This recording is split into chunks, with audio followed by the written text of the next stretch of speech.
Hey guys, Jay, welcome back to the channel. Guys, this has been, oh my god, what a week it's been for toys. Like seriously, think like 2 weeks, actually 2 weeks. Now that I come to think about it, it has been an incredibly stressful time for toy collectors.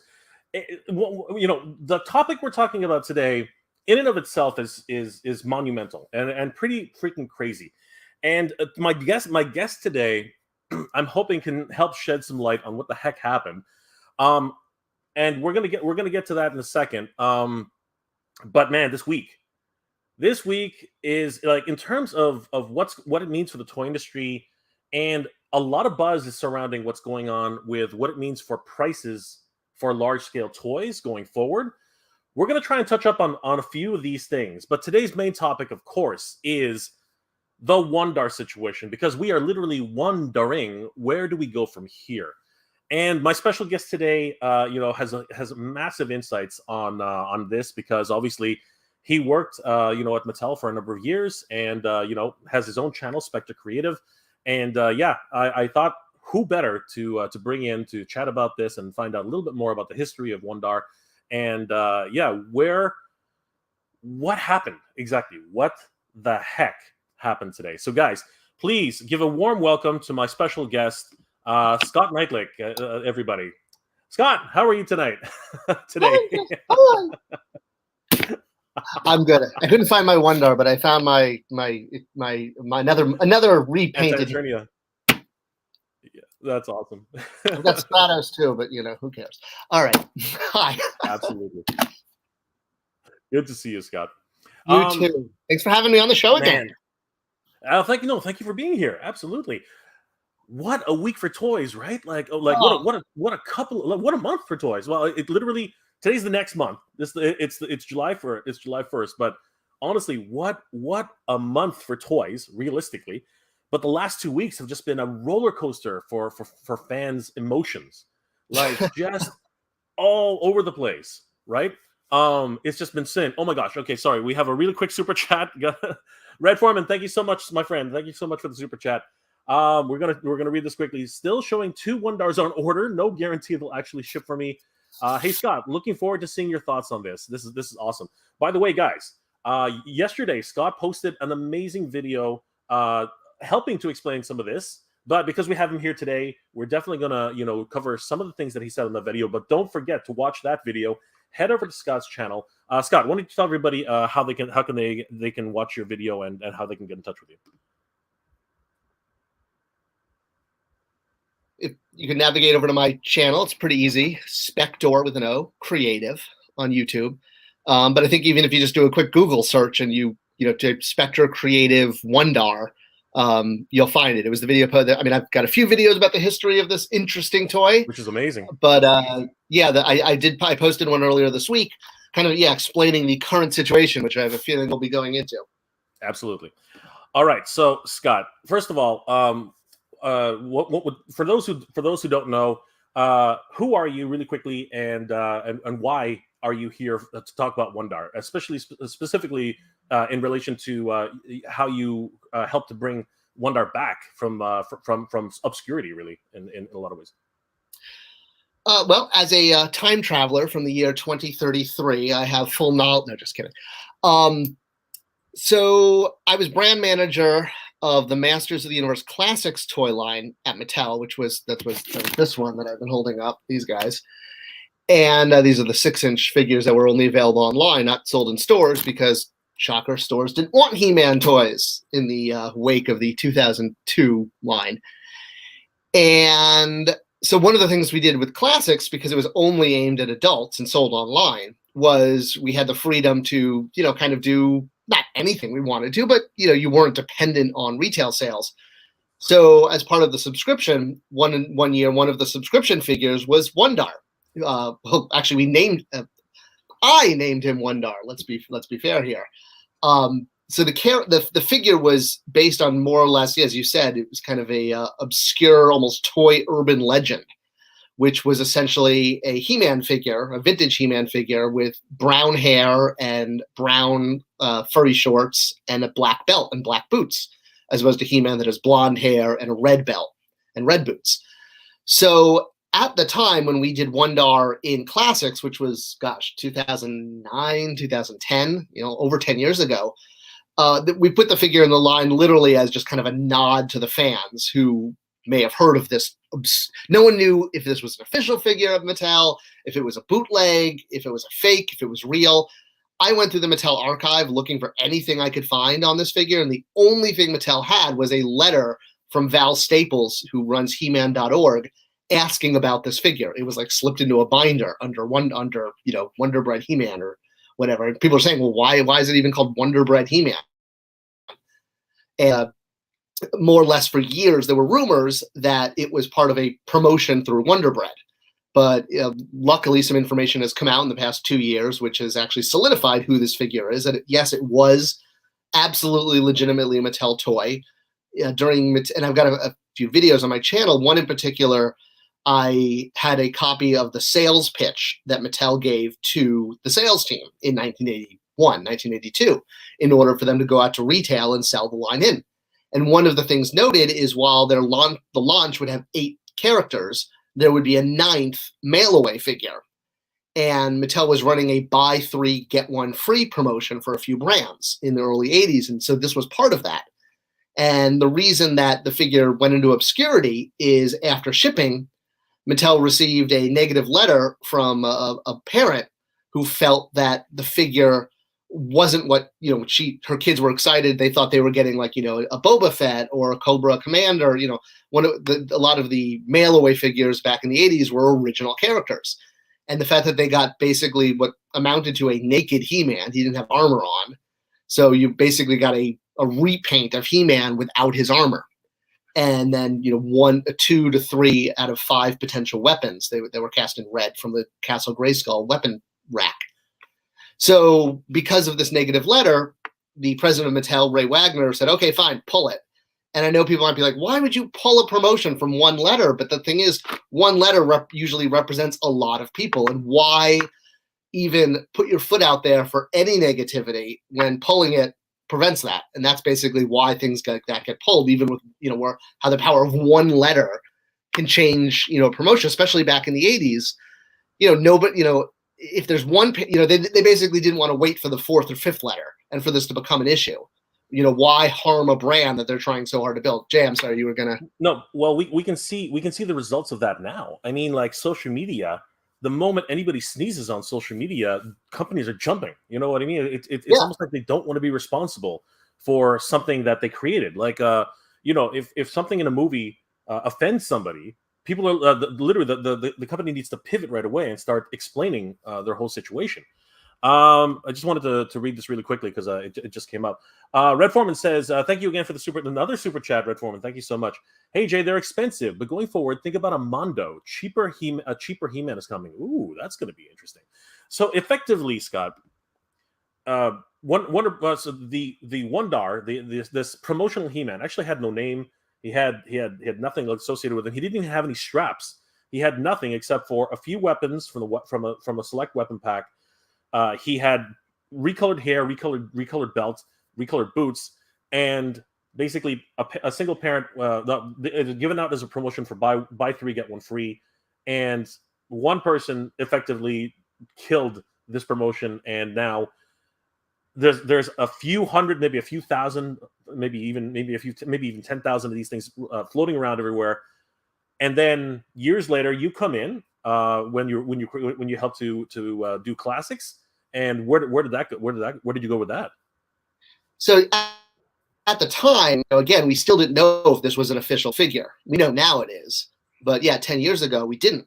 So it was really just done almost as a tongue-in-cheek joke, saying, okay, well, for years people thought maybe it was a bootleg, it was like a fake He-Man. Like, you go to some of those markets and you can buy like Spider-Man and Power Rangers that are on Batman packaging that look like Ninja Turtles. So people I think thought for years either thought it was a bootleg or, again, some people thought it was a giveaway from Wonder Bread. So we put it in the line, just, I wouldn't say as a joke, but more as, because it was a subscription-only figure. It was really for like the super hardcore fans that were all in and would appreciate something like this. And then to further the, joke, we included a loaf of bread. Actually, I think, is it right? Well, I know I've got the bread right here. But something like that is what creates, urban legends. Yeah, so Something, here's the bread something like that, where all of a sudden people are looking at it and they're like, wait a second, I remember something like that. I remember this, right? But watching some of your videos, and guys, definitely go check out Scott's video. Scott, do you have a playlist of all this stuff? Because that would be awesome for people to actually go through the whole thing. Yeah, I should create. I'll create a playlist just of all of the Wun-Dar. I'm pretty sure right now it would be very, very popular in terms of like everyone's trying to find information about this, right? But basically, in Scott's video, he explains that the original Wun-Dar actually had no straps. And the straps were added on later by fans who bought the accessories pack, which actually had the straps included. So now you put that all together and created the classics version, right? But now, fast forward, I guess it's now 10 years later from the time you actually solidified a Wun-Dar. Now we come full circle, and Wun-Dar has actually been accepted by Mattel and actually become part of the mythos. How does that happen, Scott? What are your thoughts on that? Like, why has Mattel done that? Because you touched on it a little bit on your video yesterday. Why don't you bring everyone up to speed as to why you think Wun-Dar has been released now out of all things? Well, part of it is classics. I think classics legitimized a lot of characters that may normally have never gotten made. Green Goddess, another example, that's appeared in Origins. So that was part of the point of classics was, instead of putting Wun-Dar out and calling him like forgotten mail away figure or, bootleg He-Man toy, by giving him a name, Wun-Dar, same thing we did with Ular, who was the mini comic version of He-Man from his first appearance. Instead of calling it first appearance He-Man or prototype He-Man, like Star Wars has, Macquarie Han Solo and stuff like that. The idea was to make it a legitimate character so that in the future, hypothetically, content, toy lines could pick up on characters like this and offer them as toys. And that's awesome because that's just what happened. I mean, Wun-Dar was in the Netflix Revelation show on Preternia, and now he's in this line. And in particular, you asked, why this toy? Why now? And my theory, based on, just preponderance, if you will, and my experience, is usually for comic conventions, like for San Diego Comic-Con, a company is going to repaint an existing tool. Great example is when Palisades was doing Muppets. Every year, their Muppet exclusive would be like, I think they did like Invisible Beaker one year, and same thing with the Swedish Chef. They did like a messy version. They did tool up some things, like they had an Indiana Jones Kermit. But the point is, if you look at most companies do, even Hasbro, does this, like their Jurassic Park exclusives and their Black Series Star Wars exclusives have pretty much been packaging executions with maybe an extra accessory. And that's exactly what Wun-Dar is. He's an easy repaint of a character. So it's perfect for a convention, because a convention is going to have a much lower production run, which means there's not as much wiggle room to put tooling against it, meaning new parts designed. When you design new parts, those cost tens to hundreds of thousands of dollars. So if you could take a figure that you already have the mold for, offer it in a new color, in clear, in whatever, with just a new head, that's why comic convention items are usually, what fans might say, like, they look like cheap repaints, if you will. But it's not that they're being cheap, it's that you can't afford to tool things when the run is so small, because you just make enough for the show. And my theory, I don't work for Mattel right now, is that Mattel, if you look, every company, Hasbro, Funko, NECA, they've all revealed their San Diego Comic-Con figures, whether or not they're going to sell them at the show or they're just going to sell them online. The one company that has not, and correct me if I'm wrong, is Mattel. And my theory is that Wun-Dar was prepared by Mattel for a Comic-Con exclusive. One of the other things I've mentioned, which wasn't in the video, but I've said in other videos, is that brand managers swap constantly. You're lucky if you have a brand manager for 1 year. What that means, and the brand manager, think of that as like the captain of the ship. basically. You've got a crew, and on your crew are designers and painters and sculptors and packaging and legal. You've got a whole crew to make the toy, but the brand manager is the captain.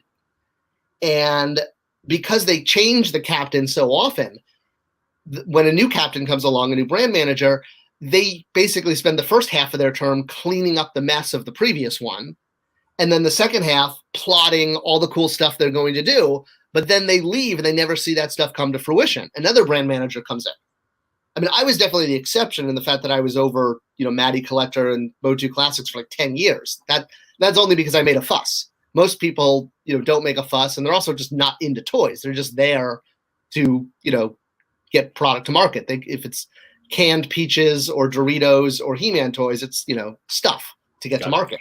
Gotcha. So and I think possibly this was planned as a San Diego Comic-Con exclusive, but because of the uncertainty of San Diego Comic-Con and the current climate we live in, it might have been canceled. So Mattel took the lead and said, we're gonna release this right now. That's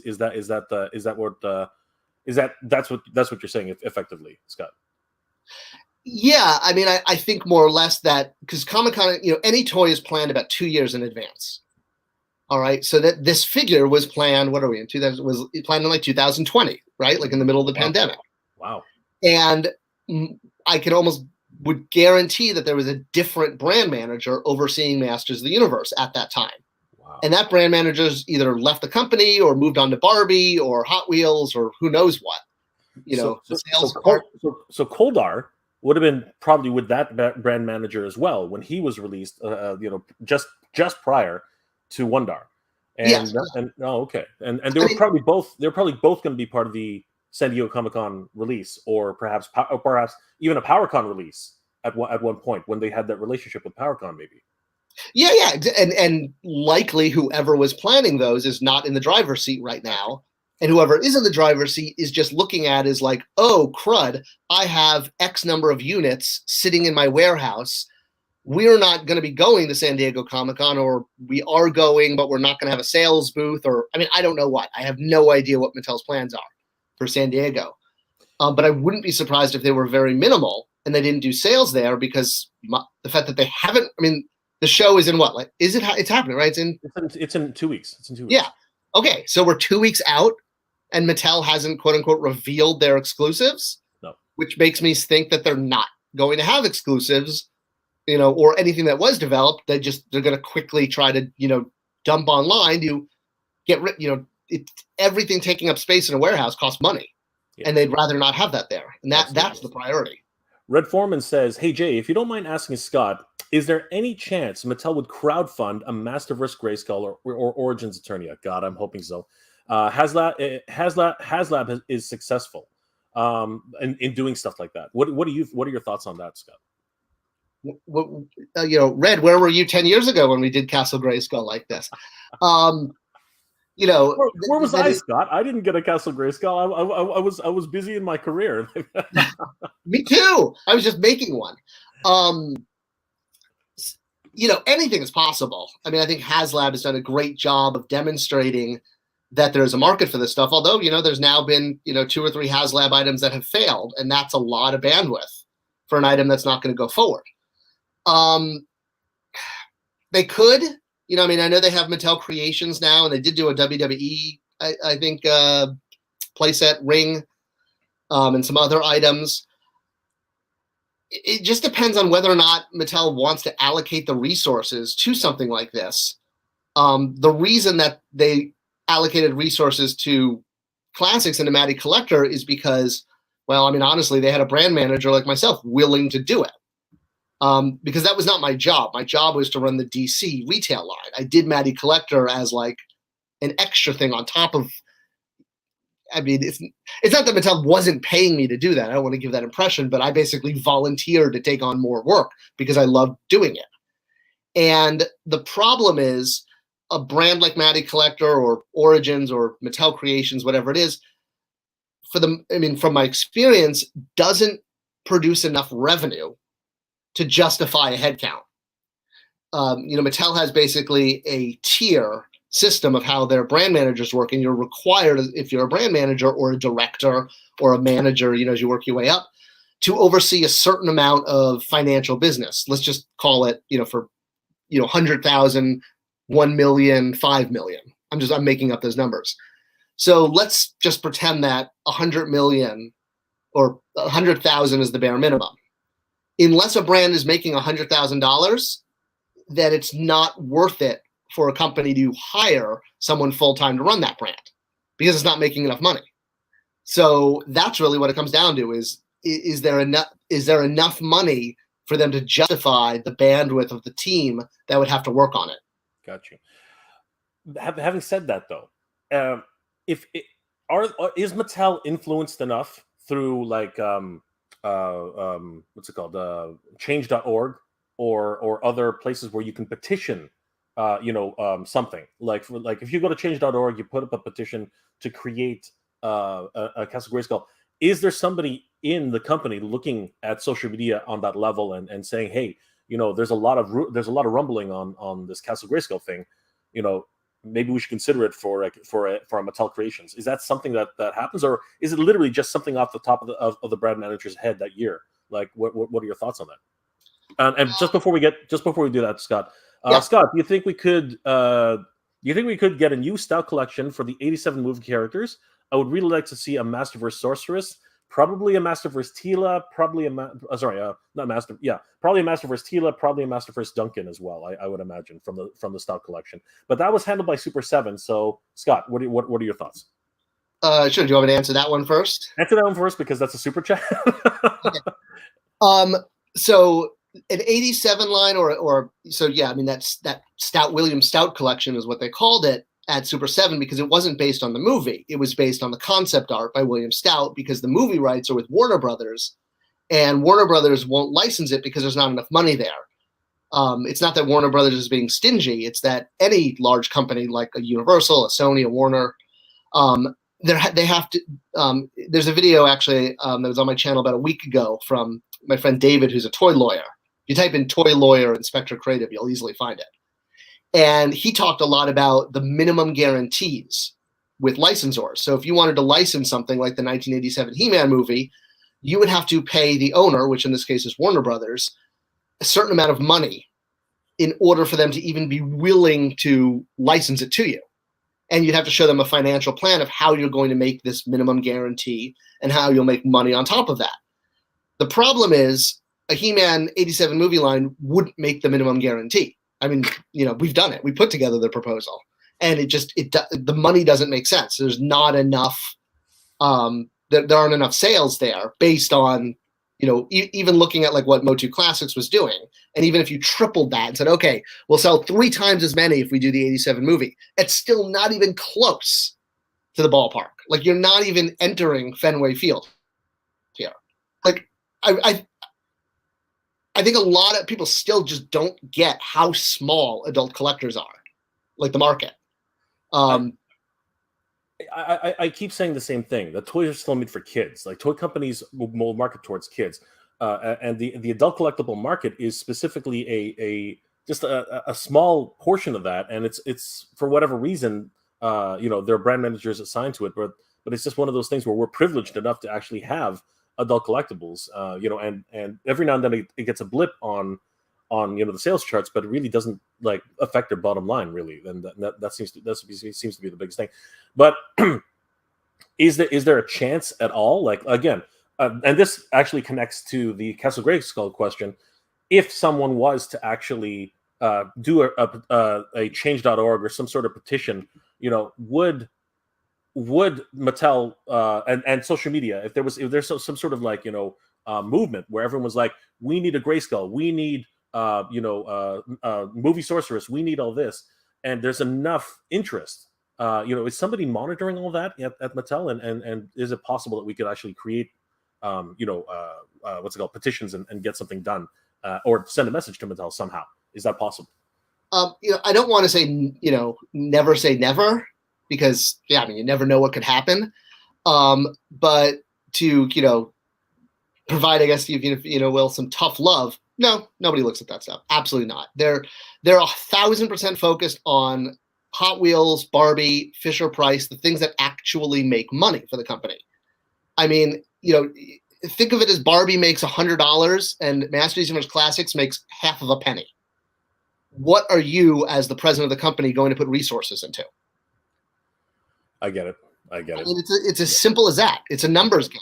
So, but you said yourself, brand managers do have some sway. Like, so if for instance you were still working with the brand, somehow you got and I watched the video yesterday, you were able to figure something out with Master Universe Castle Grayskull, but it was in conjunction with an event that happened with the hoverboard. Like, how does that even equate? Like, how do things like that happen? So it's actually a perfect transition to what you were just saying a moment ago, how every once in a while an adult collector thing hits like management's radar. So when we did the hoverboard, and we revealed it at New York Toy Fair in New York, it became the #2 like media driver for the company. Meaning if you looked at all the things people were looking up about Mattel or the media was inquiring about post-show, the hoverboard beat out, I don't know what was #1. Let's just pretend it was Hot Wheels. So it beat out Barbie and Uno and WWE and everything else in the entire company. And so that exact moment, you had upper management going like, whoa, what the heck? That, like, we didn't plan, like, we put all this time, money, and energy into promoting Barbie's new thing, and the hoverboard got more interest? Like, that's not the way it's supposed to work.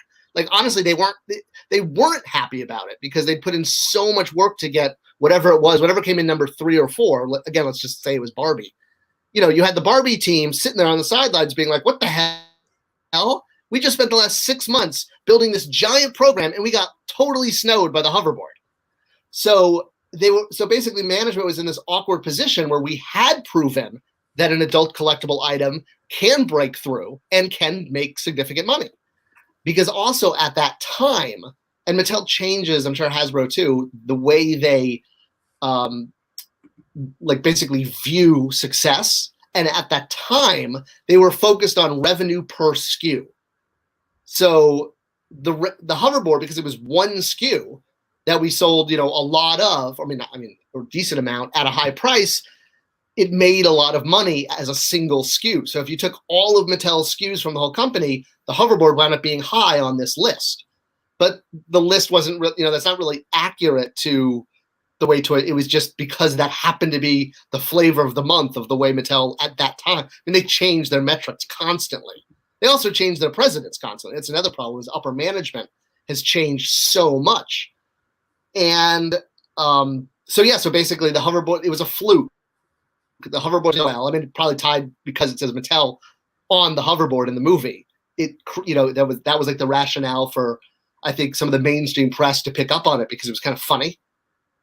And so because of that, I had upper management literally coming to me and being like, okay, Scott, you need to what they call anniversary this, meaning do it again, because it made a lot of upper management smile.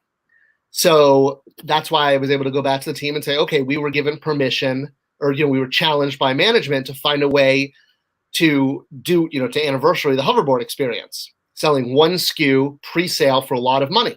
Or, not for a lot of money, but because it was only one SKU, it would wind up doing that well. So we looked at, several candidates, things like the Proton Pack from Ghostbusters, things like Castle Grayskull. Castle Grayskull won out because it was, Mattel didn't, paid a much lower royalty than they paid for Ghostbusters. And when we brought the toy for what's called rough concept review in front of 200 people, all the upper management, middle management for all the different divisions, and we presented it, I think I showed in the video, just as we were told, like, hey, the hoverboard did so well. You asked us to anniversary that. Here's what we want to do. Here's the castle. Here's why we want to do it. Here's the price points. Here's the rationale.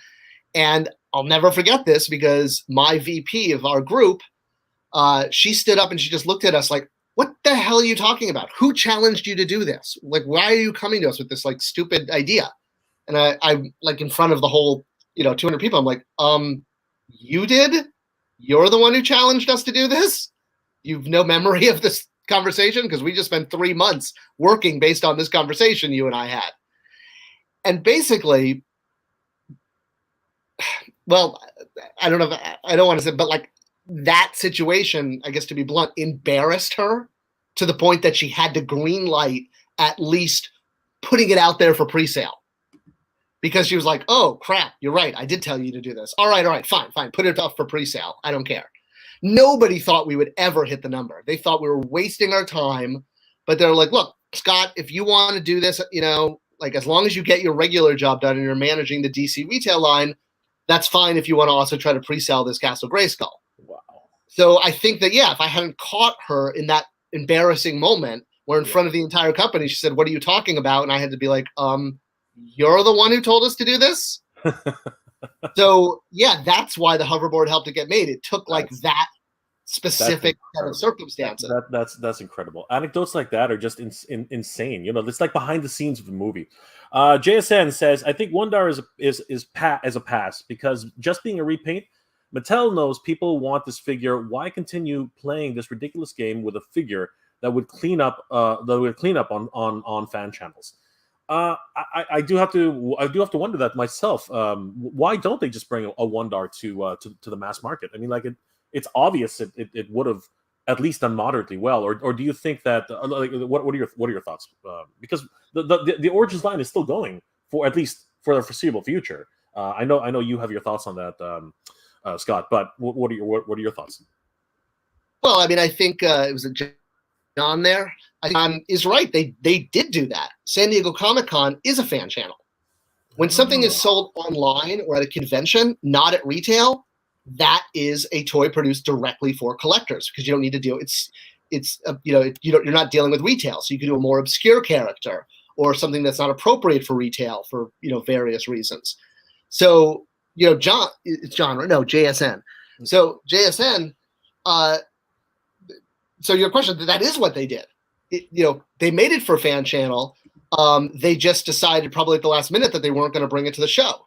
So that is exactly what they did. And your question is, well, why don't they sell this at mass retail? I mean, look at how much Stratos is bombing the repaint of him. I mean, that's the only figure I see at most of my targets, and I've had other people say that in the comment section. A repaint of a character doesn't sell as well, and this is a perfect Comic-Con, if that's what it is, because exactly as he said, it's a obscure variant, just like he said, that people were pissed off. That's exactly what the original mom felt too. So taking a toy like that and putting it at mass retail, mom's gonna be like, I'm not buying this. It's just like a cheap, crappy repaint of He-Man. I want to actually get He-Man. Where's He-Man? Absolutely. Eric Munoz says, yes, but why was it made? Was it a Conan repaint? What's the story behind him? We've already covered, I'm just going back a little bit, but Eric, we've already covered that. It was just a promotion for the most part. But He-Man in himself, I guess if we go all the way back, he was inspired by, was he actually confirmed to be inspired by Frank Frazetta and the writings of Conan? Is that actually a thing, Scott? From what I can tell, definitely not. Because He-Man was proposed as a sort of a male Barbie. If you look at the original pitch, like the Roger Sweet He-Man trio, where you had a military, a space, and a barbarian. The idea was a He-Man, like a Barbie doll, could do anything, could be anyone, could be a fireman, could be a spaceman, could be a cowboy. The reason he wound up being barbarian is simply because Ray Wagner, when he looked at the three prototypes, said, let's go with that one. Let's go with the military or the barbarian theme because Star Wars already owns space and G.I. Joe has military, so we'll do something different. Now, the Conan connection happened later, but what I believe the truth is, and I don't have 100% proof of this, and Midnight's Edge actually did a great video putting out this theory, and I think Midnight's Edge is completely correct. I think that, I know Mattel looked at the Conan script. That we know, because there were lawsuits. And the official word was Mattel said, this movie is, when they were looking at it, they didn't realize the movie would be rated R, have blood, violence, and nudity, which is not appropriate for kids. I mean, yes, I know there's been Alien and RoboCop toys, but that's not the point. So Mattel definitely passed on doing Conan, but what I think they may have done is deliberately sat on the option rights to the Conan license, not to make He-Man a ripoff of Conan, but to prevent anyone else from making product that would compete with He-Man. So it wasn't that Mattel was trying to copy copy Conan with He-Man. It was that if someone else put out a Conan line, then that would be a direct threat, a cannibalization to He-Man. So by basically optioning the Conan license and not making the toys, and studios do this all the time, they'll buy scripts just to not make them. So that's what I think actually happened. Is it wasn't that He-Man was ripping off Conan, it was that they were afraid that Conan was going to interfere with He-Man's sales, so better to option the license, not make toys, just sit on it, pay the option fee, whatever that was, which is minimal, and then let it just not get made. Yeah, and then they got sued because it looked a lot like Conan, and here we are today. Such a weird circumstance. And they lost, with business. Exactly.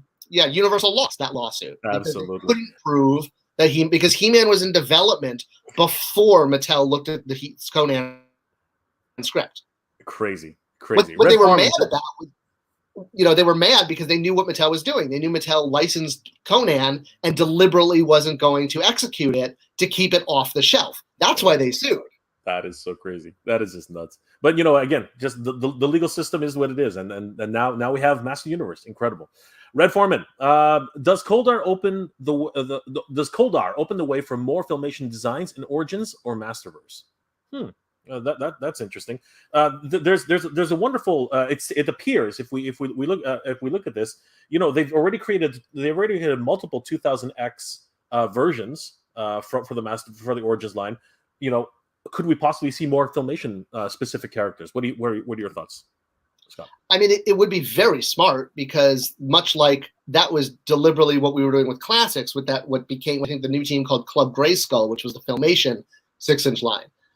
Filmation basically offers a great opportunity, much like 2000X, to re-release all the major characters again. Because once you get down to, repaint Stratos and trying to think who else is clogging pegs, but once you're down to this level of characters, they don't sell.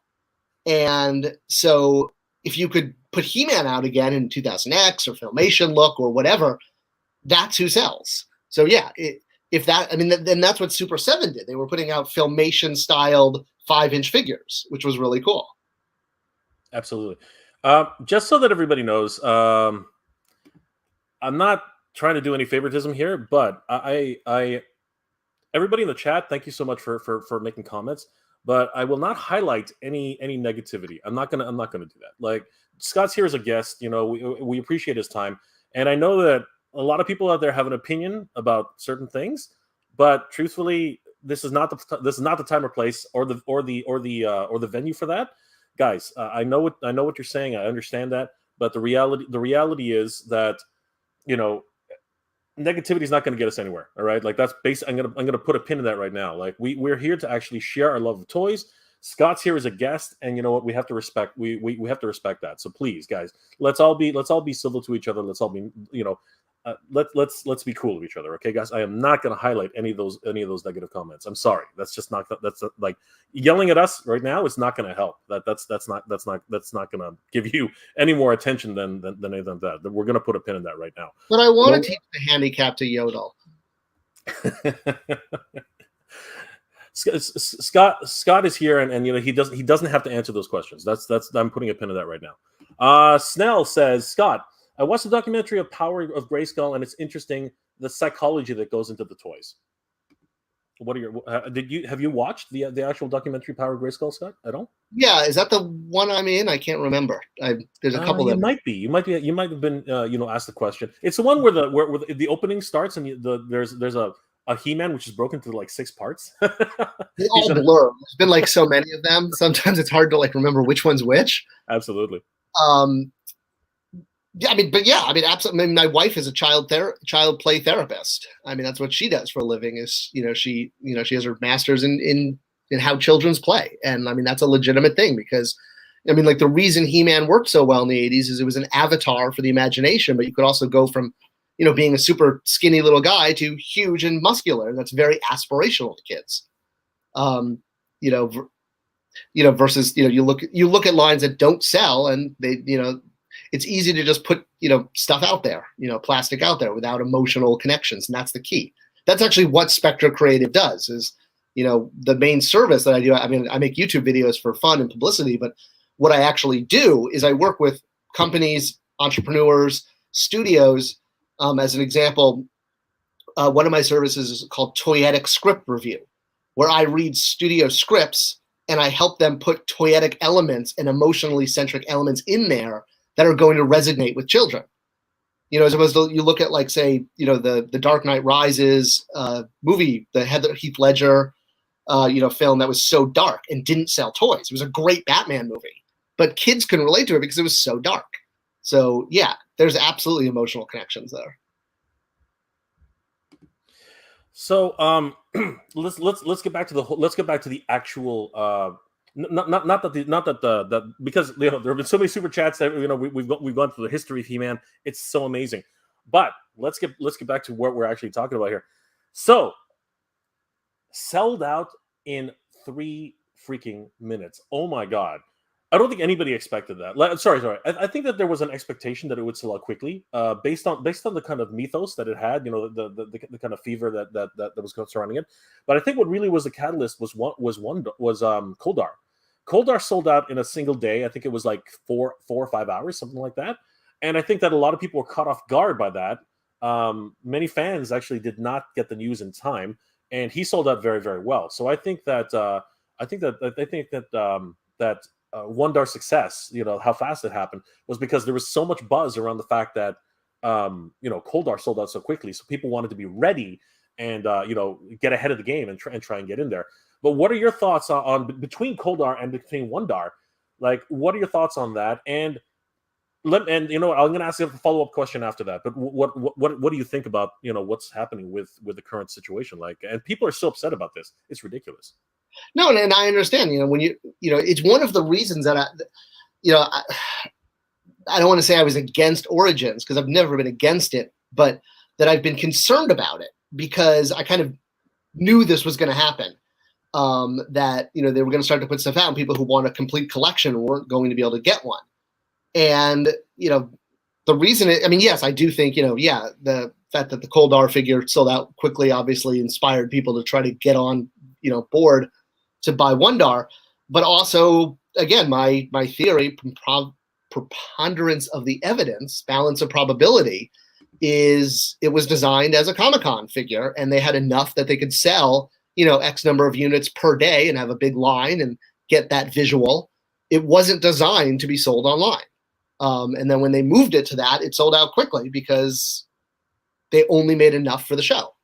And I'm guessing it was a different brand manager who set the quota for the show based on the number of units comparable items had sold for the show in previous years. So they looked, okay, for the last 10 years, we've on average, our Comic-Con items have sold this many units. That's how many units we're going to make of Wun-Dar, because we want to make sure we sell out, because the last thing you want is a dud, a product that doesn't sell, because then that takes up space in your warehouse. An example I've used has been things like Rose Tico from the Star Wars line. I was working at Entertainment Earth at the time when Episode 9 came out, or 8, whatever it was, and the Hasbro and Lucasfilm were really pushing this particular character, saying that she was going to be a breakthrough character, make sure to order a lot, and companies did, and she didn't sell. And like literally, there were just pallets and pallets and pallets of Rose figures sitting in the Entertainment Earth warehouse until finally they got rid of them in a sort of a flash sale, super cheap. So that's what they're trying to avoid. Toy companies would much rather have pissed off fans about than extra product. Extra product is a much worse problem to have. Wow, that's but it makes sense. I mean, like, when you spent that much money and that much time in marketing and everything like that, only to have it sit on the shelf, you're basically losing money every day, because you're paying for that space, that shelf space as well, right? From what I understand. And the best, absolutely. The best way to think about it is don't think of Wun-Dar as action figure. Pretend that Wun-Dar is a pen, and you're buying a pen. because we don't have an emotional connection to pens. We have an emotional connection to action figures.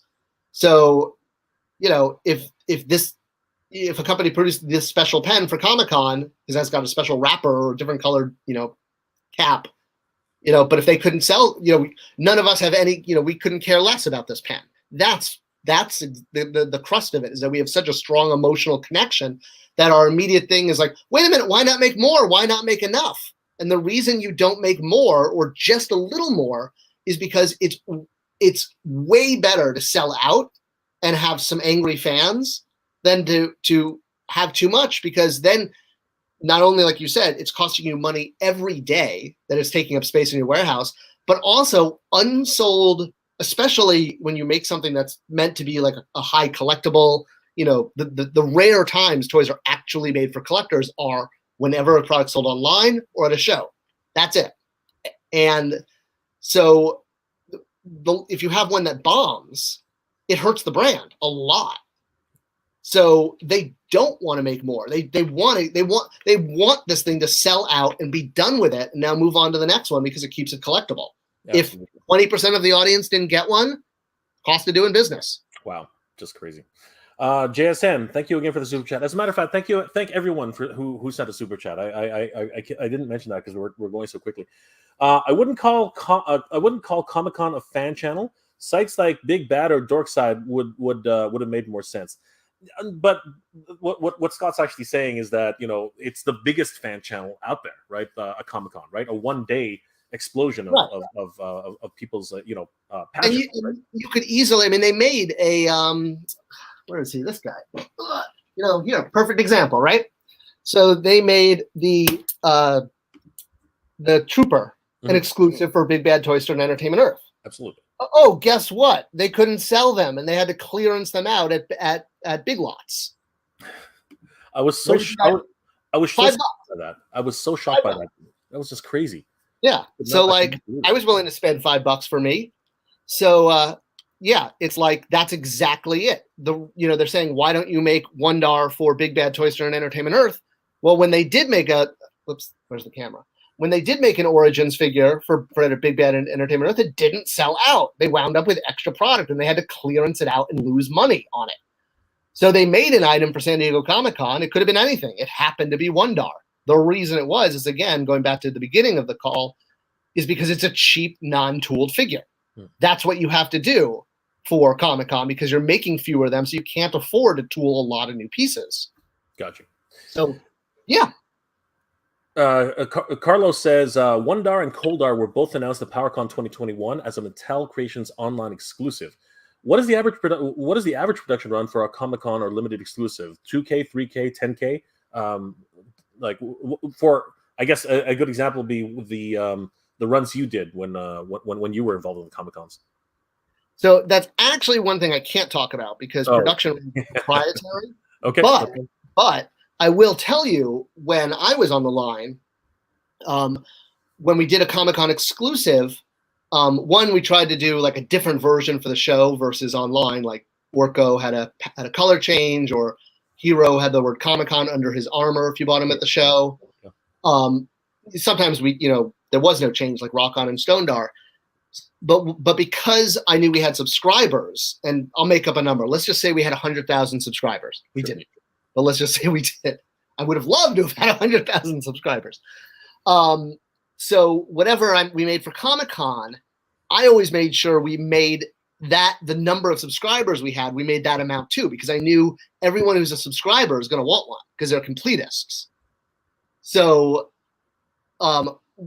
basically that's exactly it, is that Mattel just made it for the show, or just for online, and wasn't making it for the larger completists out there. Absolutely. And I totally understand that you can't talk about the regardless of if you're on an NDA or not. It's just something that professionally you shouldn't be you shouldn't be talking about that at all, because it's not something that people won't hire you afterwards if you start spilling. right. Yeah. Production runs, are very proprietary for companies. Absolutely. So. Red Foreman, thank you again for the super chat. Motu, G.I. Joe, TMNT, Transformers. Does Scott know why some of the biggest boy lines are mostly still 80s properties? Oh, that's a really good question. But you know what? I think we have to clarify that. Wait a second.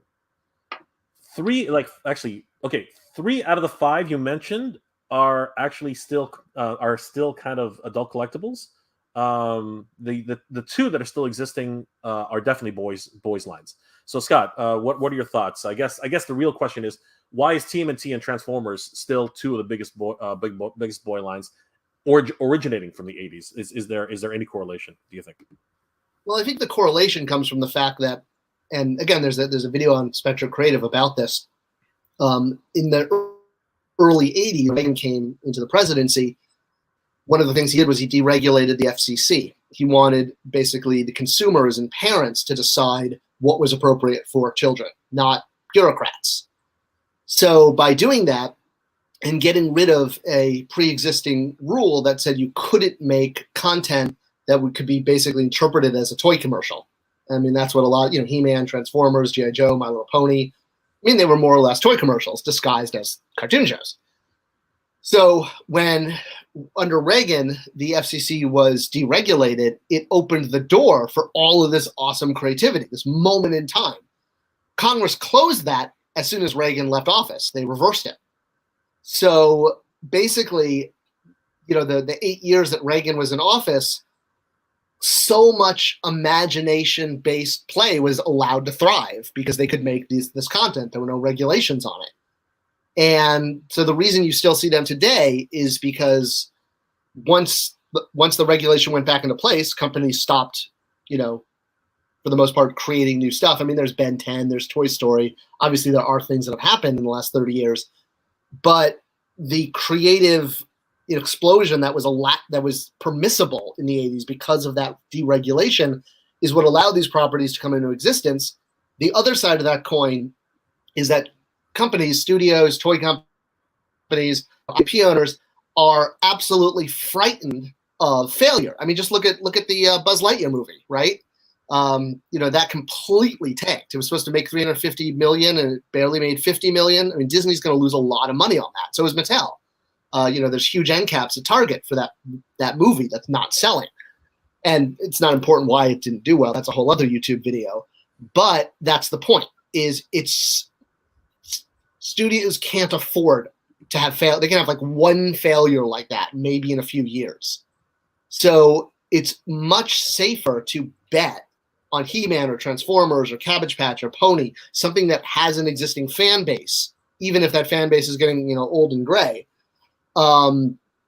It's a safe bet versus creating something brand new, because even older properties that they bet on, like Buzz Lightyear is part of the Toy Story property.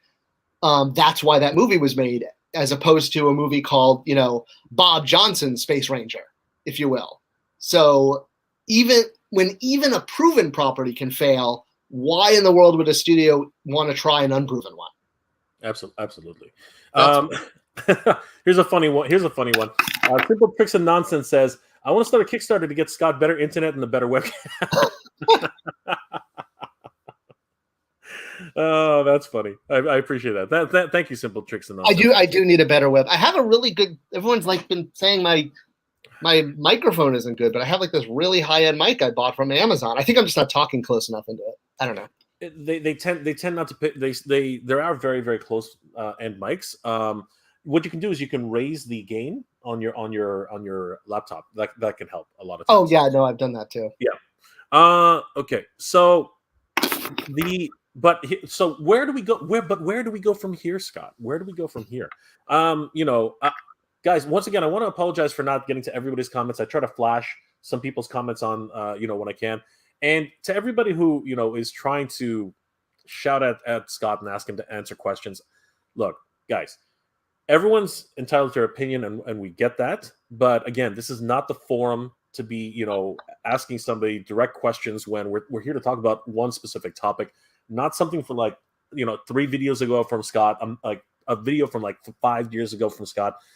There's a time and place for that right now. But today, we're here to talk about Wun-Dar and where do we go from here. So the problem with the fans right now is, as you said, Mattel and corporate doesn't seem like would rather take a hit on optics, for having sold out something and not having enough product.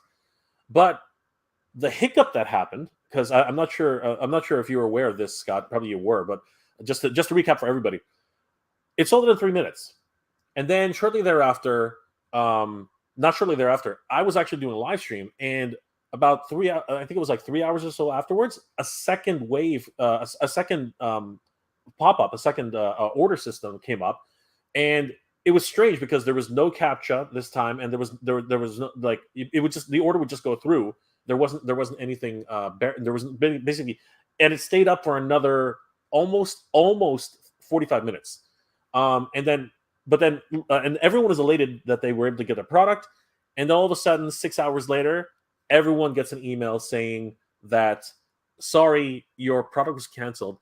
But the reason there's just so much buzz around this right now is the auto response email was just absolutely horrendous in terms of what's it called, customer service. It literally said to the effect, and I'm paraphrasing here, sorry your order got canceled. We ran out of stock, but hey, we got some good news. You can still, here's a $10 coupon for you to spend here on Mattel Creations. Just use the code Wun-Dar-10, and people just took that and ran with it. People were just so upset that it was almost like putting salt in the wound for a lot of people who had their orders canceled. And just to say, the coupon code is Wun-Dar-10, just to remind you that you lost out on that second round. What do you think of the optics on this? What is your opinion about how this looks for the brand? And I think you've sort of already answered it. Does management really even care? Like, what are your thoughts, Scott?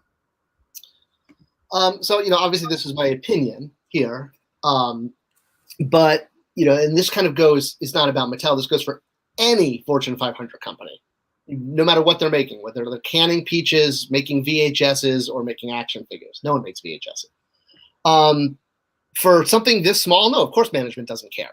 Absolutely not. I mean, it's they need to be focused on the product lines that move the stock price, because they're the ones who own, the stock owners own the company, so they have to please them. I mean, if you put up money for a company to run, you're going to want a return on your investment. And again, these lines are just so tiny. It would help if they had, a collector, someone who understood the emotional mentality of collectors, who could, do things like, say, write that customer service email for them. But again, it's like, if Barbie makes, $200 and Masters of the Universe Origin makes half a penny, and you're the president of the company, where are you going to put resources? Where are you going to care? And that's, we're so emotionally involved in this line that we feel like, why does the company not prioritize this the way I do in my personal life? This is the most important thing to me. It's like this cognitive dissonance. I just can't understand how the company making this doesn't feel the same way I do. And that's just the reality that I think collectors have a really hard time with.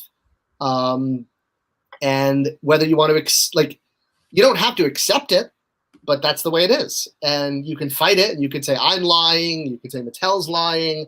You could say Hasbro, Mattel, Spin Master, whatever, doesn't, hates their fans. They don't hate their fans, but they have to put their resources where they're going to be making money. And the amount of negative publicity you get from something like this, again, using that $100 for Barbie and half a penny. So you've got half a penny versus negativity, versus if something like this happened on Barbie, you'd have $100 worth of negativity, which might actually matter. It's tiny.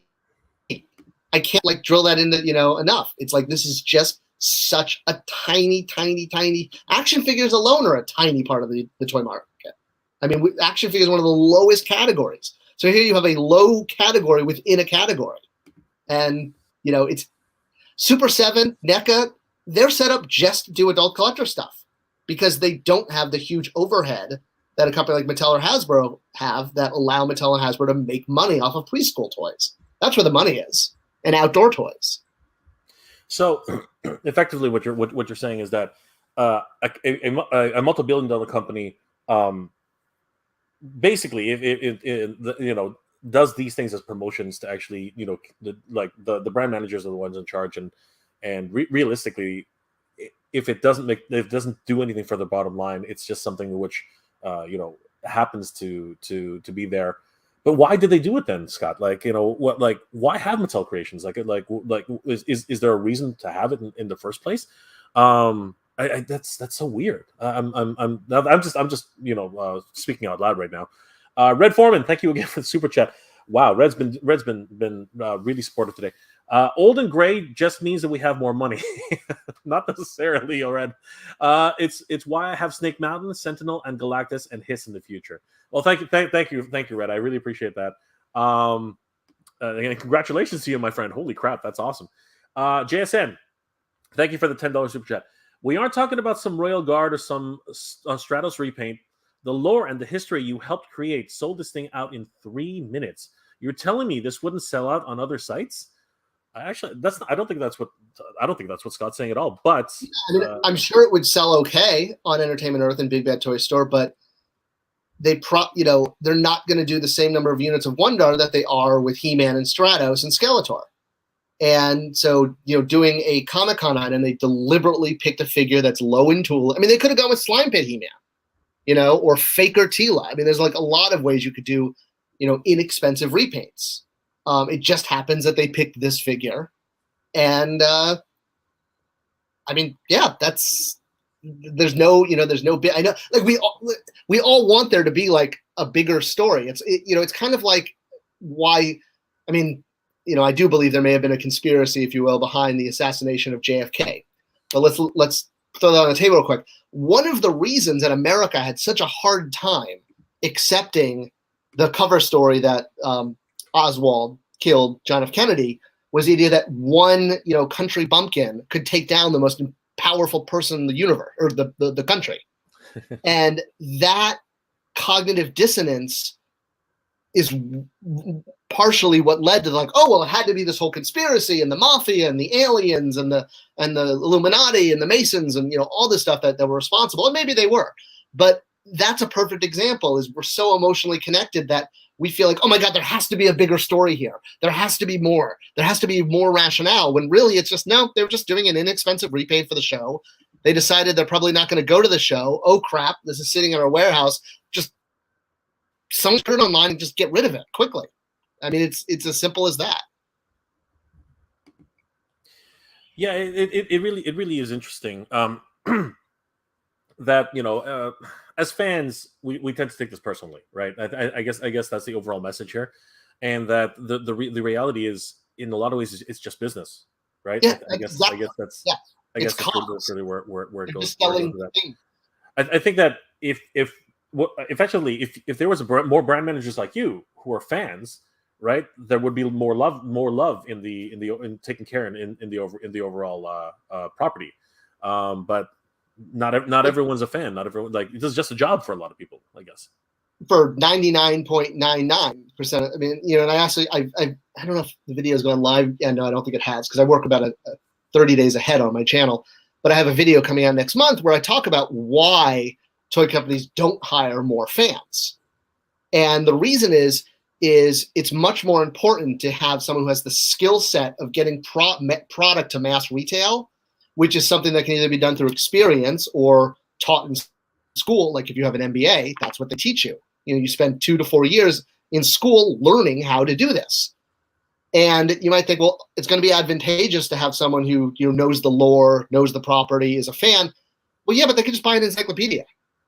And that's the thing, is a Star Wars or He-Man or Transformers encyclopedia will basically teach you everything, the bare minimum of what you need to know. And the bare minimum, fortunately, unfortunately, is enough. That, a company would much rather have a brand manager with a history or the formal education to be like, yes, I trust that individual is going to know how to take this brand, turn it into consumer product, and get it to the retail shelf, which is a really hard thing to do. It's not easy. So if you have your choice of hiring someone who knows a lot about the property or someone who knows how to get product to retail, you're always going to go with the person who can get product to retail. If that person also happens to be a fan, like Steve Ann, who's the lead toy buyer for Walgreens. That's why we got so many awesome things at Walgreens, because he was a toy buyer. He had the knowledge, education, and experience to be a toy buyer, but he also happened to be a fan. And as a direct result of that, that's why we got so many cool Walgreens exclusives. He's now left Walgreens, and you could see, much like when I left Mattel, Matty Collector fell apart. When Steve Ann left Walgreens, look, they're all now online only, or they're going away. Yeah, it really, again, as fans, we tend to take things personally, and that really does affect our judgment. And you know what? It's having some perspective from somebody who's been in the industry, but also a fan who can connect with us.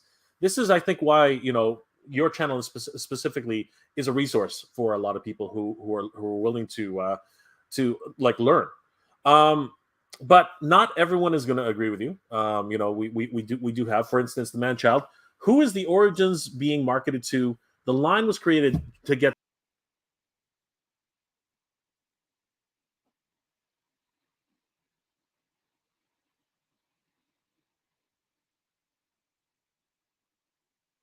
Sorry, guys. Did I lose you?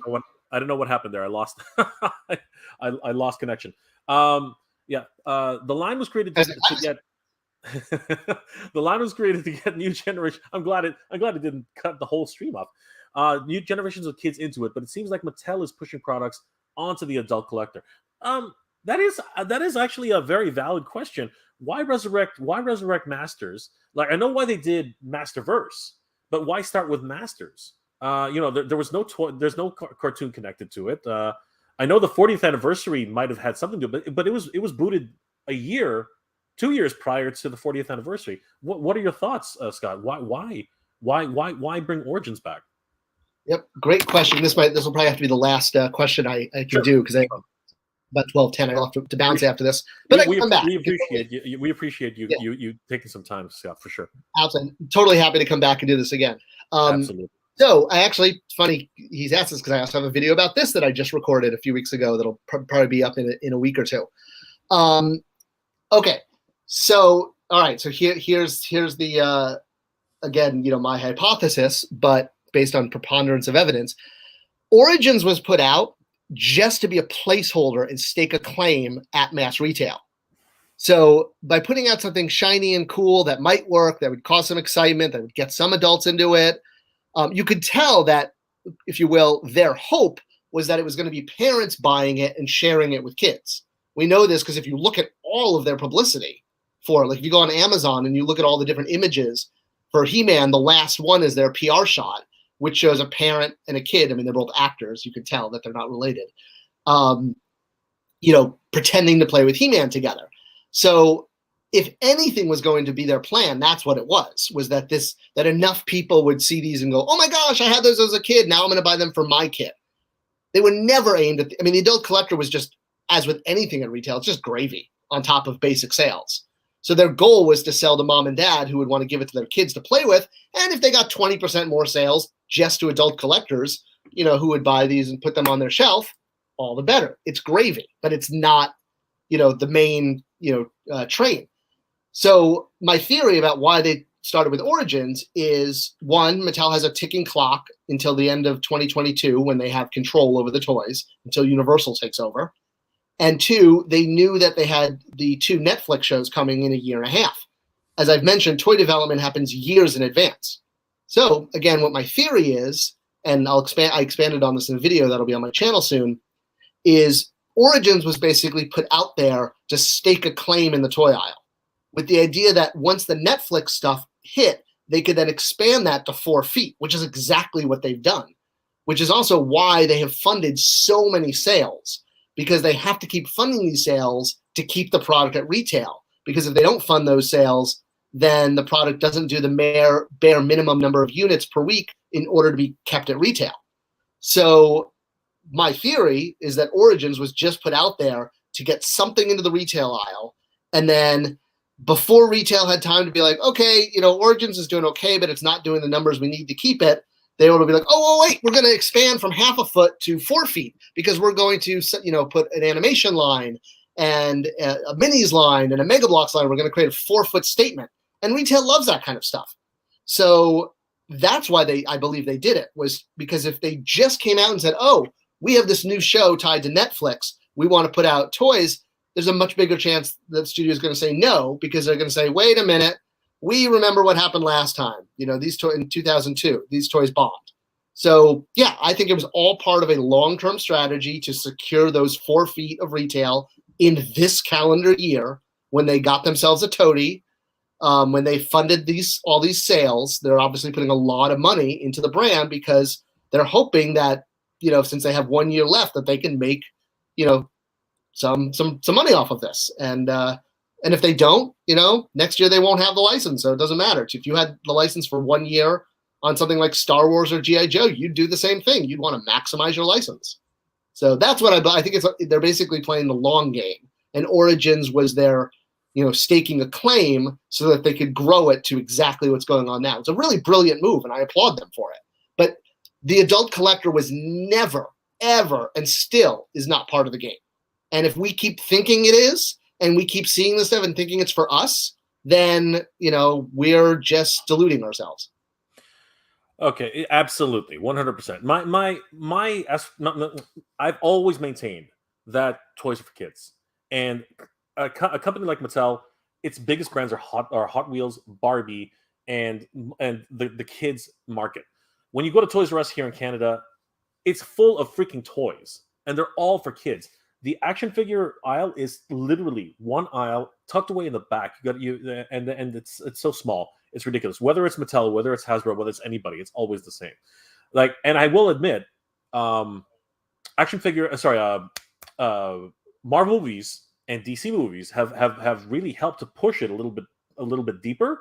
And I think maybe that's why, in my opinion, I think maybe that's why adult collectors is still a thing, because the movies themselves are actually something which is in the public consciousness, and there's a little bit of money to be made there, but for the most part, the majority of toys are still for kids, and people are fooling themselves. Sorry, I'm not going to put it that way, but guys, we got to really start realizing that kids are the main market for toys. Scott, I want to thank you again for being here today. It's been an absolute pleasure as always. One last question, just one last thing, just because we want to just try to put a cap on this. Is there a possibility for a re-release of Wun-Dar or Wun-Dar, similar to the way Triclops got a second release a year later? Is that in your opinion a possibility at all? You mean the way he got a second release, like a different version of him? So the comic book version of Triclops did a Meta Collector. Sorry, not Meta Collector. Sorry, my apologies. A Mattel Creations. It was released as a singular, but a year later they actually had a second sale, right? Yeah. For the same figure. Is that a case of stock which hasn't been sold off, or what are your opinion? What is your opinion? Is there a possibility we might get something like another one, like another Wun-Dar sale and another Wun-Dar sale? Is there any possibility for that? Basically, if there's enough demand from retail for more product. Of course, yeah. If they have figures that are sitting that could be shipped to retail because they've never been to retail, so they're new to retail, even if a handful of collectors have them from the online purchase.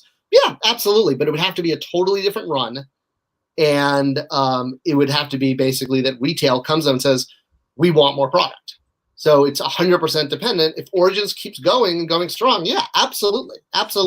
But in this case, it never went to retail. In this case, it was, as we said, seems to be San Diego Comic-Con exclusives. Well, right? I don't think that retail would be like, hey, give us Wun-Dar. Retail doesn't care about that. Yeah. They don't know who Wun-Dar or Trapjaw is. They're just going to say, hey, we need more product for this SKU number, which is the Origins basic figure, whatever that is. And so then that could be like, oh, well, let's ship. We could, if there's a clever enough brand manager on the line at the time, they could be like, oh yeah, we have a figure that's already tooled, paint, the deco's already approved and done. We just have to turn the machine on. So yeah, it could happen. Yeah. But actually, I'm talking about the Mattel Creations only issues, because what happened was Triclops, the comic book version, they had a specific release for that, and then they sold out pretty much immediately. It was during the Sunman exclusive as well during that time, and then what happened was about a year later they actually released had a second order, like they actually did re-release it. So what was the situation there? Do you think that there was enough demand from the fans, or did they just do it to bring up some sort of like keep the Mattel the Master Universe on Mattel Creations? Like is there a possibility for another Wun-Dar or another Koldar to get another release next year, possibly online? Yeah. I mean, possibly. I mean, I think you have a better chance of it showing up at retail if there's a big enough demand. I mean, they could, but again, so anytime you re-release a figure, you run into the problems of MOQ, where you have the minimum number you have to order. Yeah. And while there might be, let's say the minimum number is 10,000. All right. So let's pretend they've made 10,000 Wun-Dars and they sold out, and there's 2,000 people screaming that they want Wun-Dar. Okay. Well, in order to appease those 2,000 people, they have to produce 10,000 units. They have to produce the MOQ again. Every time you go into production, you have to produce the MOQ. So the question is, are there enough fans to justify the minimum order quantity, not the small amount that they would really want? Absolutely. I understand. So there is a tiny possibility, just like what happened with Triclops, but more than likely they just found another. More than likely they probably just found another box of them or another couple of pallets of them somewhere, and they just have to sell off the stock. Is effectively what you're saying with what happened to. No, I mean, I think they went into a second run. I mean, they did. Okay, yeah. So there is a possibility. Yeah, absolutely. But it's all going to come down again to anything they offer online is going to be done to complement things at retail. So it still needs to perform well at retail, unless they take the classics route and move the entire thing online, which would be great. That's where a line like He-Man would thrive. But again, then they have to hire a brand manager to run that, and they have to know that it's going to hit the minimum amount of revenue to justify that headcount. Absolutely. Okay. Again, it's just one of those things where, there's just so many people upset about this. There's just so many of the fans are really just, hoping for some closure. But obviously, again, as you mentioned earlier, we are fans and we're close to this, so that tends to really play into how people look at this. So, Scott, thank you so much for being here, my friend. I really do appreciate it. I hope you will join us again in the future, guys. Definitely go check out Spector Creative on YouTube. Scott, why don't you let everybody know one last time where they can find you and how they can reach you? Yeah, and any of you, I've been trying to read some of the comments as we go, but I do videos pretty much every day, so I'm always looking for topic suggestions. So leave them in the comment section on Spector Creative on the YouTube page, and I always credit people in the videos for who come up with the topic. So if you guys have questions about things that you're not sure of, I would love. That's why I did the channel, was to try to clear up a lot of these misconceptions. So yeah, check it out on SpectorCreative.com and Spector Creative on YouTube and Instagram and Twitter and all that. And I'd love to know what you guys think and want to know about, because I'm happy to make videos about it if I can. Thank you again, Scott. I really appreciate it, guys. Well, please we all thank Scott for his time, and Scott, hopefully you'll be able to join us again for another rousing topic. Hopefully, actually, you know what? Let's do a topic which isn't so dramatic next time. Let's just do something a little bit easier on the brain. Yeah, I don't want to bring everyone down. It's like the tough love and the hard truth. I'm not trying to I see someone saying, "You're not giving me much hope, Scott." Well, I know, but I'm just coming with the truth. I'm not here to give you false hope. Yeah, don't shoot the messenger, right?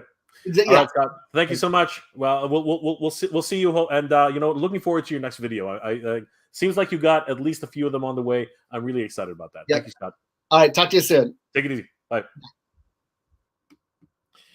Guys, that was Scott Neitlich from Spector Creative. What a wealth of information. So I'm going to take a moment here and say, Mason J, I know you really want to get a point across, and I get that, and I understand you have it seems like you're being very critical about Scott's opinions, but the reality is they're just opinions, and we're all entitled to our opinions. And the reason Scott puts out this information for us is because he has an insight into the industry, which a lot of us don't have. And you know what? If you take that, and here's the reality: take it with a grain of salt. Question everything. I don't. You know, I'm going to put this up. I'm going to put this up right now. Where's a good one here? You know, Mason. I get that. But you keep asking us for answers that maybe don't have any. You know, you keep asking for proof. You keep asking, the man doesn't have any proof. I mean, like he was with the company for years, right? But they're not allowed. He's not allowed to take information from the company. He can't do that, right? Again, NDAs, all this kind of things. These are confidential documents. You can't expect somebody to actually be able to, you know, conjure something out of the air and actually, you know, prove without definitively prove what you're saying. Unless you're actually currently in the company right now, the only thing Scott can say, and he says it on multiple occasions, that, you know, he bases everything off of what he knows, having been in the industry, right? And you know what? We take that. We should all take that as it is, right? Take it as face value. Don't look at this as Bible. It's something. So someone is speaking from experience, and someone is trying to assist us to like learn about the industry. I take that as a boon. I take that as something which you're not going to get anywhere else. Like who else is going to tell you how many, you know, like the idea of a minimum quantity order? Who knew about that? Who knew that, you know what, this is the type of thing that happens in the behind the scenes of creating Castle Grayskull? This was how, you know, Wun-Dar was created. You know, who's going to be able to tell you these little anecdotes? And whether they're true or they're not, no matter what, you have to admit they are giving us insights into what happens behind the scenes. At least a hearsay, you know, option of that. So we start to get a better understanding as to why certain things happen. Right now, his opinions may be 10 years removed. That's fine, but he's still working in the industry, right? He still consults for multiple different companies, you know, whether it be Entertainment Earth or sometimes the Super 7. You know, he does these things. He's still, you know, very active in the industry itself.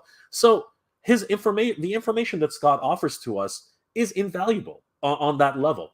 But, you know, to challenge the man in a forum where we're here just to talk and have fun and, you know, learn about what happened, you know, or what possibly was the fallout of this, right? Let's respect the man. Let's respect every guest that comes on here and give them their due, right? Let's not clutter the chat with, you know, whatever facts that came up or whatever hot takes that Scott's made in the past. That's not what today was about. Today was about trying to figure out, you know, as a group, as a community, you know, where do we go from here? You know, where does Wun-Dar, right, as an adult collectible, because that's what it is. Let's not joke ourselves. You know, where does that leave us in terms of our overall fandom, right? And you know, unfortunately, you know, Scott had to give us the honest truth. This is just business, right? In terms of what Mattel's doing, they're not our friends. Mattel is not our friend. Mattel is a big multi-billion-dollar company, and they have to make a bottom line, and that's basically where we are, right? And you know, short of saying that we're lucky that we even got it, you know, it's amazing that they even produced it, truthfully. Because, you know, if we are to take you know, Scott's words as fact, right? A minimum quantity order for a Wun-Dar figure, for example, you know, would it make them any money, right? In the big scheme of things, right? When you think about it, they only sold it for $17. What the heck? What kind of exclusive figure gets sold for $17? Like, you go to San Diego Comic-Con for well, he's not here, but Zartan, right? You go grab Zartan. Now, true, he had a crap ton of accessories, he had everything like that, but he was priced at like, you know, $60 or something like that. Well, I can't remember exactly how much it was, but Canadian, I remember paying at least $60 Canadian. Now, Wun-Dar doesn't have any accessories. He's only got the basic. He's got a sword. He's got a sword. He's got a shield. No, not shield. What does he have? He's got a sword. He's got an axe. He's got a blaster, right? And then he's got his what's it called, his straps and the figure itself. $17 for that? Wow, that's amazing. And you know what? The minimum quantity order on that for them to actually make a profit, God knows, right? It sold out in 3 minutes. The hype train around it was ridiculous. I didn't get a chance to ask Scott about the leaks, right? The contraband that was out there, and what where that came from. It would have been nice to find out his opinion on that. But you know what? At the end of the day, it's crazy how that looks, right? And that's really where I was hoping to get an answer for, and we sort of did. How does this look on the company Mattel? Because the fans are judging the fans are judging the company, and Scott basically says, to them it's not really that much. It's the cost of doing business. That's exactly what he said, and that's an unfortunate truth. I have to accept. I do have to accept that as a truth. Being involved in multiple different productions, not toy productions, but the reality is, if you don't meet your minimum quantity, or if you don't meet your bottom line, and you're not making a profit, why are you doing it? Right? If you're not making money off the profit off the thing, why are you doing it? For goodwill? For for fans to be for the loyalty of the fans? Yeah, I get where that could be very, very helpful, and in terms of an adult collectible market, that's actually a really important thing. But I think that's where Super 7 and at one time NECA, and what's another small boutique brand right now? Any of these smaller boutique brands that have these licenses that are making them made to order. That's why they're $50 and up. You know what I mean? Because the minimum quantity order for them is so low that they can't afford to get the price all the way down to $17. They just can't do it, right? And the fact that Wun-Dar was able to come out, he's probably only be able to come out because he's already based off a character which is He-Man. They just did a palette swap, which cost them a little extra money, and that's actually why he's $70 and not $14. Well, I guess all of them are $17 now, but these, what I'm saying. I think Koldar, when you really think about it, he's all brand new. Like, a lot of it is brand new tooling, his helmet, his shoes, his shin pads. I think he actually is a more expensive product than Wun-Dar in that level, and a lot of people agree with have mentioned the fact. I didn't want to center out. It doesn't seem like he's in the chat anymore either. But I didn't want to center out. Where is he? Yeah, it looks like he's left. Here he is. I didn't want to center out Mason J. But like for the whole live stream, Mason, you were challenging Scott, and you were hoping that he'd answer you. But the reality is, the man's not going to answer you. Not in this forum. Not at this time. We're talking about a specific, topic. We're talking about, at a specific time, and we're all here for the same. Most of us were here for the same reason, to find out why, right? To try and get some answers, right? And challenging Scott to produce documents and prove what he's saying. I get it. I know what you're asking for. He may not have documents. This is just the reality. Let's be perfectly honest. Take everything Scott says as hearsay. It's just one man. It's his opinion. He always says that, right? But you know what? Just take it as that. Take it on the surface value, because really, unless an executive from Mattel is going to come down and like do a live stream, unless a brand manager from Mattel is going to come down and say, yeah, Scott is absolutely right. That's exactly the way it happened, and no one should refute him. No, it's all hearsay. It is all Scott's opinion. Right? And that's why I brought him here. I brought him here to voice his opinion, because I want to find out what he thinks. Right? So, like, I'm going to put a pin on that right now. Mason J, thank you. Thank you for being here today. And thank you for trying to,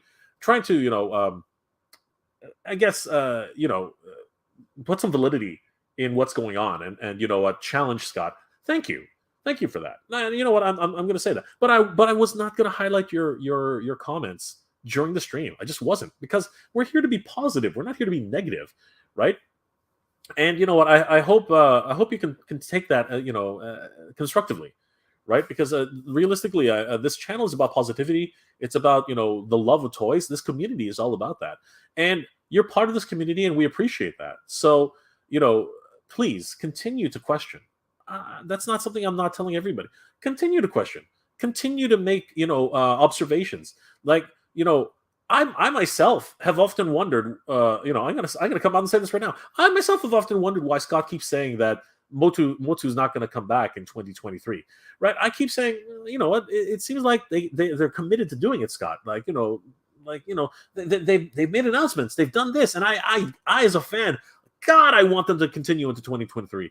I want too bad. I want, you know, another version of Mosquito, I guess. I want, you know, I want a spy door. I want a spy door. You know, I want vehicles. I want the Evil Horde set. I want Eternia. I want, you know, I want Snake Mountain, for crying out loud. But, you know, looking at the whole climate and the way toys are right now, I have to admit, Master Universe is clogging a lot of the certain specific figures of Master Universe are just warming the shelves, warming the pegs. Castle Grayskull is on clearance everywhere.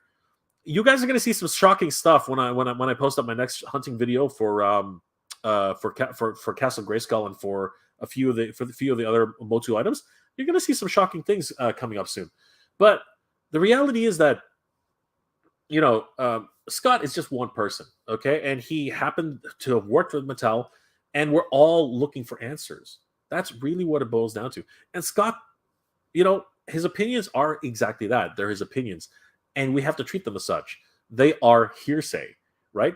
If you choose to believe them, if you choose to take his advice, if you choose to believe what he's saying, then you're good. If you want to question that, absolutely. Question everything. That's one thing I think I should clarify right now. Question everything, right? But don't do it in a forum where we're here to share, right? Don't banter a man when he's trying to, you know, just be part of a live stream, which, you know, is about trying to find the answers to the questions, right? And we're all here for one specific reason. Honestly, if you're going to challenge a person, definitely. And I understand he hasn't answered you, whatever. But could it be that you keep pestering the man? I mean, like, is that something to, you know, consider? I don't know. I'm not, you know, judging anybody. But at the end of the day, this was not the place to do it, my friend. Mason J, I appreciate you being here. I appreciate you being part of the community. Thank you for coming onto the live stream. It was a pleasure to have you. Seriously, it really was. But honestly, I wasn't going to highlight your comments during the stream. It just didn't. It was not conducive, you know, to keeping the flow going. And to my credit, I did actually put a couple of your comments on the screen. You can go back and watch it. So it's not like I wasn't trying to be fair. I really was. Anyway, guys, this has been an amazing day.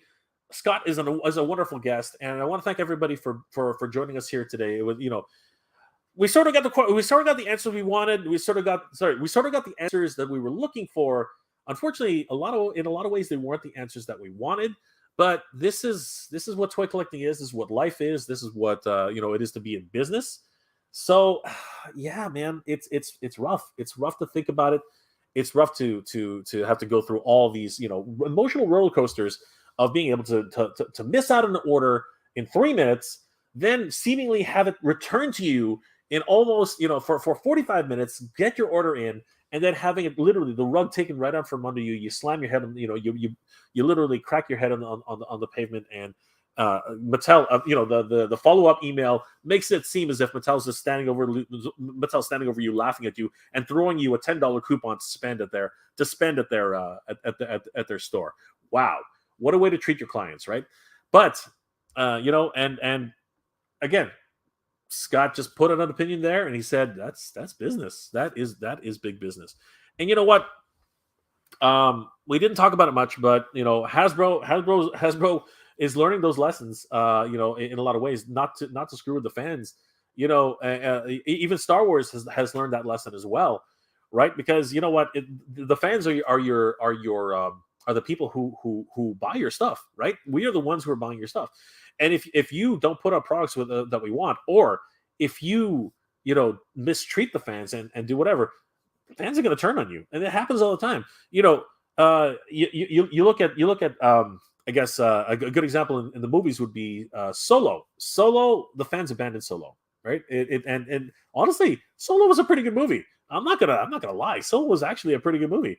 And it suffered. Why? Because, you know, fans were really upset with what happened in episode what was it, 7, 8? I guess it's 8. Yeah, fans are upset what happened in episode 8. What was it called again? Anyway, it doesn't matter. And that was the fallout. And then now, we look at the Rancor, and yeah, fans are like, no, we're not buying that. You got to be kidding me! Like a bunch of bones. What are you? What is this? A joke to you guys? A Gamorrean guard. We already got that. That kind of thing. And look at Reva's lightsaber. No stretch goals at all. Yeah, it's doing really well. 500 free, like $599, isn't it? $600, like, or is it $500? Somebody tell me in the comment section. Like, a lightsaber with a crowdsourced project with no stretch goals. Great idea, Hasbro. Great idea. But the model which Mattel put forward, with what's it called? A limited product with quantity, and you know what? Having contraband out there just to drum up fever pitch, I stand by that. By the way, I'm totally the opinion of that. Not such a great move, right? Not such a great move at all. Okay, guys, I'm gonna try. Like the chat is booming. It's hopping like crazy. Yves Landert, thank you again for coming tonight. I know it's late where you are, my friend. Thank you, Jay. It was a pleasure to listen. Waiting for your next video. Have to leave. Have a great day. Thank you so much. Yves. I'm sorry, I can't pronounce. I don't know how to pronounce that. But Yves was watching all the way from Switzerland. What an amazing privilege. Thank you so much. God Ravage. Scott doesn't know shit.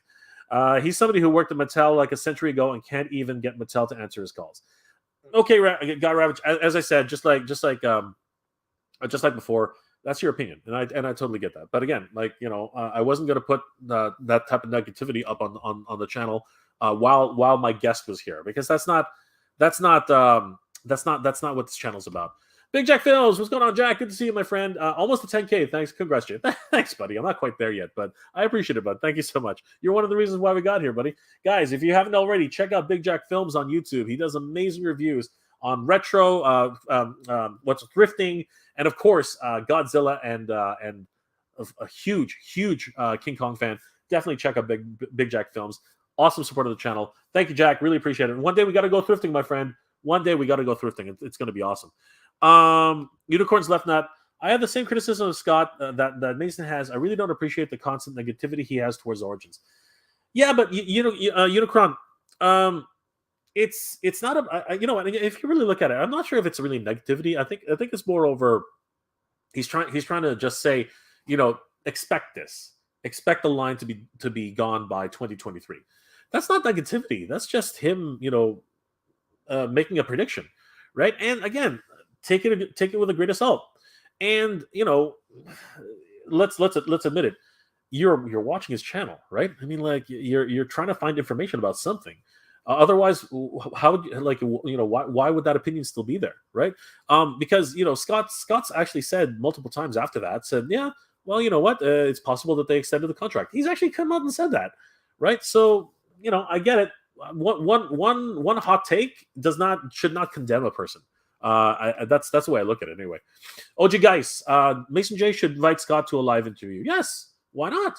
That's perfectly. Think when you think about it, Geek Dad Life invited Scott and Michael French into a debate, because Michael had a hot take on Scott, a whole video on Scott, and took him to task. And Scott, as gracious as he was, he actually accepted, and they went at it, man. I watched that whole thing, and I was like, whoa, these guys came prepared. These guys came on point. I couldn't believe it. Like references, citing passages on different websites and different forums and specific video time codes. And Scott, he was on point too, man. It was a fascinating look at two people who were debating each other. Just a fascinating look. And short of being at a college, I had no idea you could come that prepared. That was insane. I could not believe it. They were both going at each other. It was ridiculous. Absolutely nuts. The Indo Nerd, Motu has 5 years minimum. Whoever says anything less is crazy. Oh man, again, that's an opinion. That's an opinion. Snell World, Mega J. He was brand manager of the brand for 10 years, and he signed an NDA, which means he could get in deep trouble and be blacklisted in the industry. Yes, this is true. If he says something which a lawyer doesn't like, he can easily get in trouble. So the fact that he goes through this stuff and very cherry picks what he says, that's something that anybody who values their livelihood would do the same.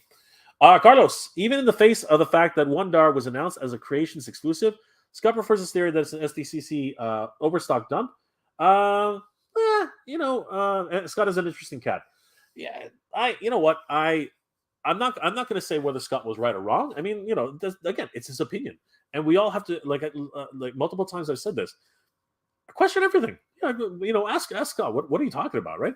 Which is what we try to do. We try to solve something here, right? But I can sort of see his point. Whether it was SDCC, I actually sort of prefer to think it was PowerCon. I think that they were gearing up for PowerCon because that would have been like those two things make the most sense for PowerCon, right? A Coldar and a Wun-Dar. They actually make way more sense for PowerCon than they would San Diego Comic-Con. Because the push for this year is no longer Motu, right? If they were going to do an exclusive for Motu, it would have probably been Revelations or Revolutions. Sorry, it probably would have been a Revolutions exclusive to hype up, the upcoming television series. That I think makes more sense. I think that the Coldar and the Wun-Dar were probably more for a little later in the year for PowerCon. I think that actually makes more sense. But Scott, being a Scott, he probably just being the first convention out in the week in the month, he just sort of said pulled it out of the air and said San Diego Comic Con, and I get that, but it's an opinion. It's an opinion. That's what he believes, and so be it, right? But is it harder to believe that than it is to think that Mattel really loves us as fans and they want to reward us, with a figure. For an anniversary, I think that both have merit. I think that they do, but realistically, when you think about it, there was very little fanfare for any of these, right? Even Triclops, to a certain degree, didn't really have that much fanfare, but it was done to coincide with, what's it called, with the really the fallout of what happened at PowerCon, right? So yeah, they all took the advantages and pushed all that product out at the same time. But now with Coldar and Wun-Dar, it does seem kind of weird that they really didn't shout it out to the mountains, right? Like a lot of people had to do a lot of sleuthing to figure out this information, and luckily a lot of people from the YouTube community stepped up and really got people the message. News groups were able to find out through press releases the day before. Right. And then with Wun-Dar, that was at a fever pitch. Everyone was like on bated breath to figure out what's happening with him. So that's what happens. Anonymous Dude 123, you're a fair man, Jay. Well, thank you, Anonymous. I try to be. I really do. Mike Smith, boss man. James Sarapio, Anonymous Dude 123. If you're able to display a NECA or Super 7 without a toy breaking a joint, keep it there. You've been lucky. This is true. Mike Smith, for the love of all things, please give us a Moss Man. I don't know, man. Robo might not like that.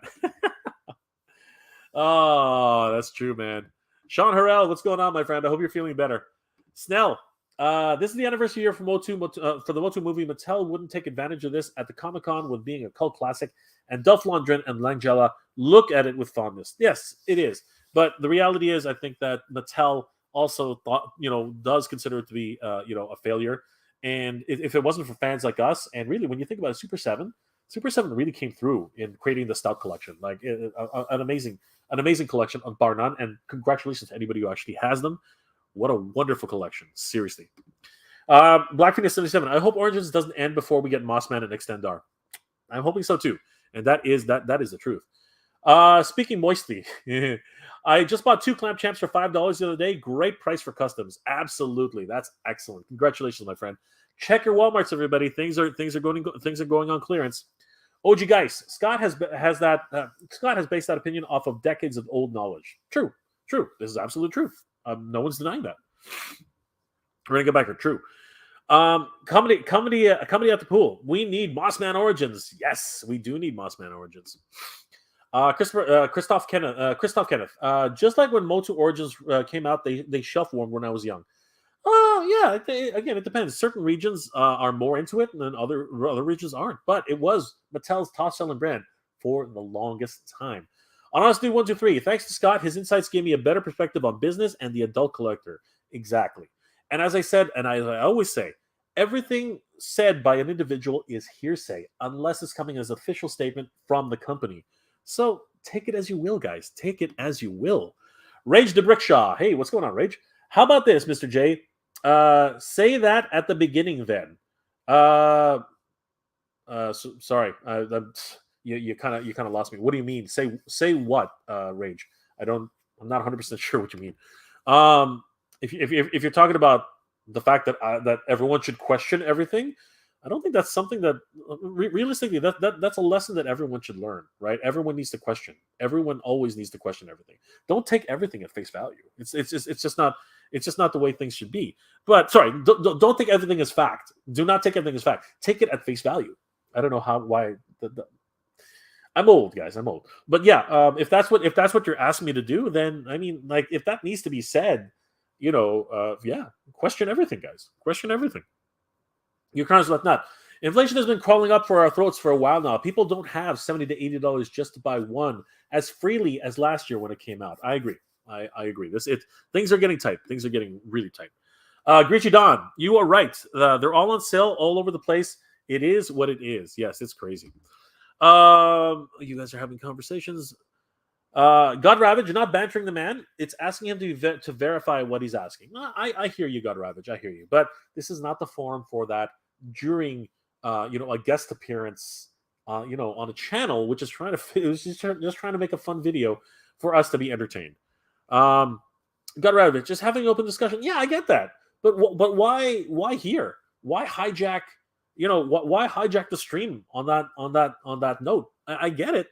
Go ahead, question everything. I understand that, but send him an email, message him directly, right? Challenge him directly. I get that, and I know what some people. I know what what was it, Maverick J, something like that. I know he's saying he doesn't answer people back. I get that, but again, how many times are you going to banter somebody before they actually stop replying to you?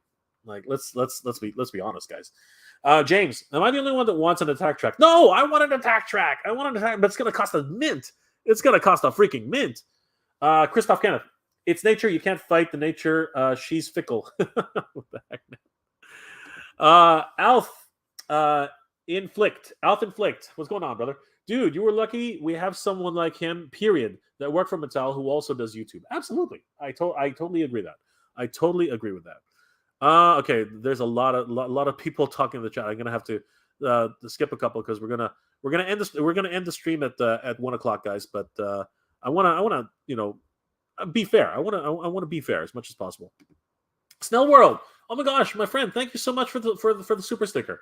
I appreciate it. Raven's lightsaber is generic. I don't disagree. I really don't. But you know what? It didn't have to be. Actually, no. What am I talking about? No, it's not generic, Snell. It is a wonderfully unique item. It really is. But it doesn't do what I want it to do. You know what I mean? It doesn't do what I need it to do. It needs to freaking spin. Here's the thing. Here's a secret, guys. Here's a secret. I can give up the clash. I can give up the clash effects. I can give up the unique options that it gives us, right? The fact that it can glow in a certain section if you hit it right. I can give all that up. I can totally give all that up. If the freaking thing spins, the one unique thing about this freaking lightsaber that they just did not even put in it doesn't freaking spin. Oh my God. Like, come on, guys. What's going on? Seriously. Thank you, Snell. I really appreciate that. Everyone who sent in a super chat today, thank you so much. I really appreciate it. It really does. And super stickers. You guys are amazing. Thank you so much. Stanley Terry I'm sorry. I really am bad with names. Stanley, true. But as a child of the 70s and 80s, I still love toys. I'm just too poor to collect. Brother, I'm right there with you, Stanley. 100%. Bethany Beth, amazing interview, Jay. Thank you, Bethany. Thank you for being here. It's always great to see you, Bethany. Black Phoenix, I still have a pile of toys to unbox. 100%, dude. I've got a room full of toys to unbox. Unicorns Led Not. I don't need to touch grass for thinking. Okay, so I'm sorry. I don't know. I'm not sure what that means.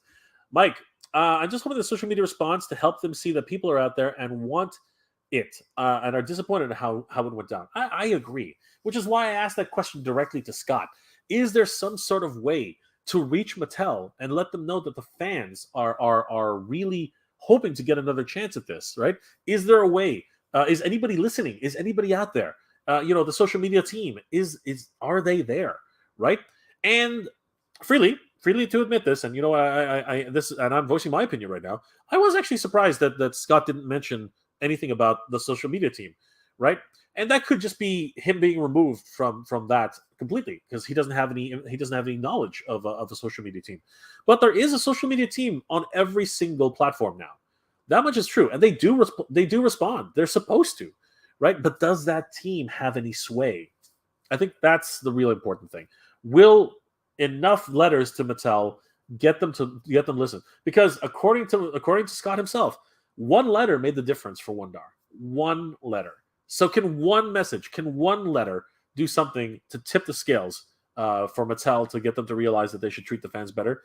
In this day and age, I think it's more like 10,000, maybe even 50,000 letters. So guys, don't stop. Email, tweet, Instagram, Snapchat, send Mattel a message. Tell them that you're upset. Seriously, that's really a way to do it. And it worked in the past. It can work today. We have to learn from the lessons of the past, guys. Sensei Jeff, yeah, go easy on Scott. He's guessing, but it's an educated guess. Correct. This is probably true. I don't disagree with that. It's an educated guess, 100%. He's hypothesizing, right? Science is based on hypotheses, right? We wouldn't be where we were today if we did not give an idea, right? Have an idea. On us, do 1, 2, 3. I respect the conversation here. Respect Jay and Mason J. Yes, absolutely. I respect Mason J too. I do, and I respect everybody who has these opinions. The Indo Nerd. Mattel doesn't care about you. I know exactly. Mattel does not care. Mattel does not care. It's the bottom line. I totally get it. Renegade Bagger. Jay, I like your attitude. The gray beard admonishment when it comes to the chat. Oh my gosh, thank you, Renegade. I appreciate that. Black Phoenix at James. I need to find space for them all. Yes, we all do. Northman Nomad. No toy corpse is your friend. Okay. Toy corpse. I appreciate that. Berkey Allen. Berkey Allen, good to see you, my friend. Scott comes with a lot of experience. It's worth something. Absolutely. Thank you, Berkey. Appreciate that. Storyline Studios. We're just a buck for the companies that don't care in fans. Yes, this is true. In a lot of ways, that is true. They give us such wonderful things. They give us such beautiful, beautiful things to collect, right? They give us, all these wonderful creations. But at the end of the day, it's all about business, guys. It really is. It's all about the bottom line. And don't hate them for that. Don't hate them for that. Don't hate them for wanting to make a company. Don't. Unicorns Left Night. Comic Triclops, Koldar, and Wun-Dar are all $17. Exactly. They're all $17. I was thinking that they were $14.99. But I guess that's where the exclusive price is. But it's nowhere near like $30 for an exclusive at Comic-Con. Geechee Don, Cold Hard Truth. If everyone could have it, it wouldn't be exclusive or collectible. You can't have them all. This is true, Geechee Don. Absolutely. Let's see.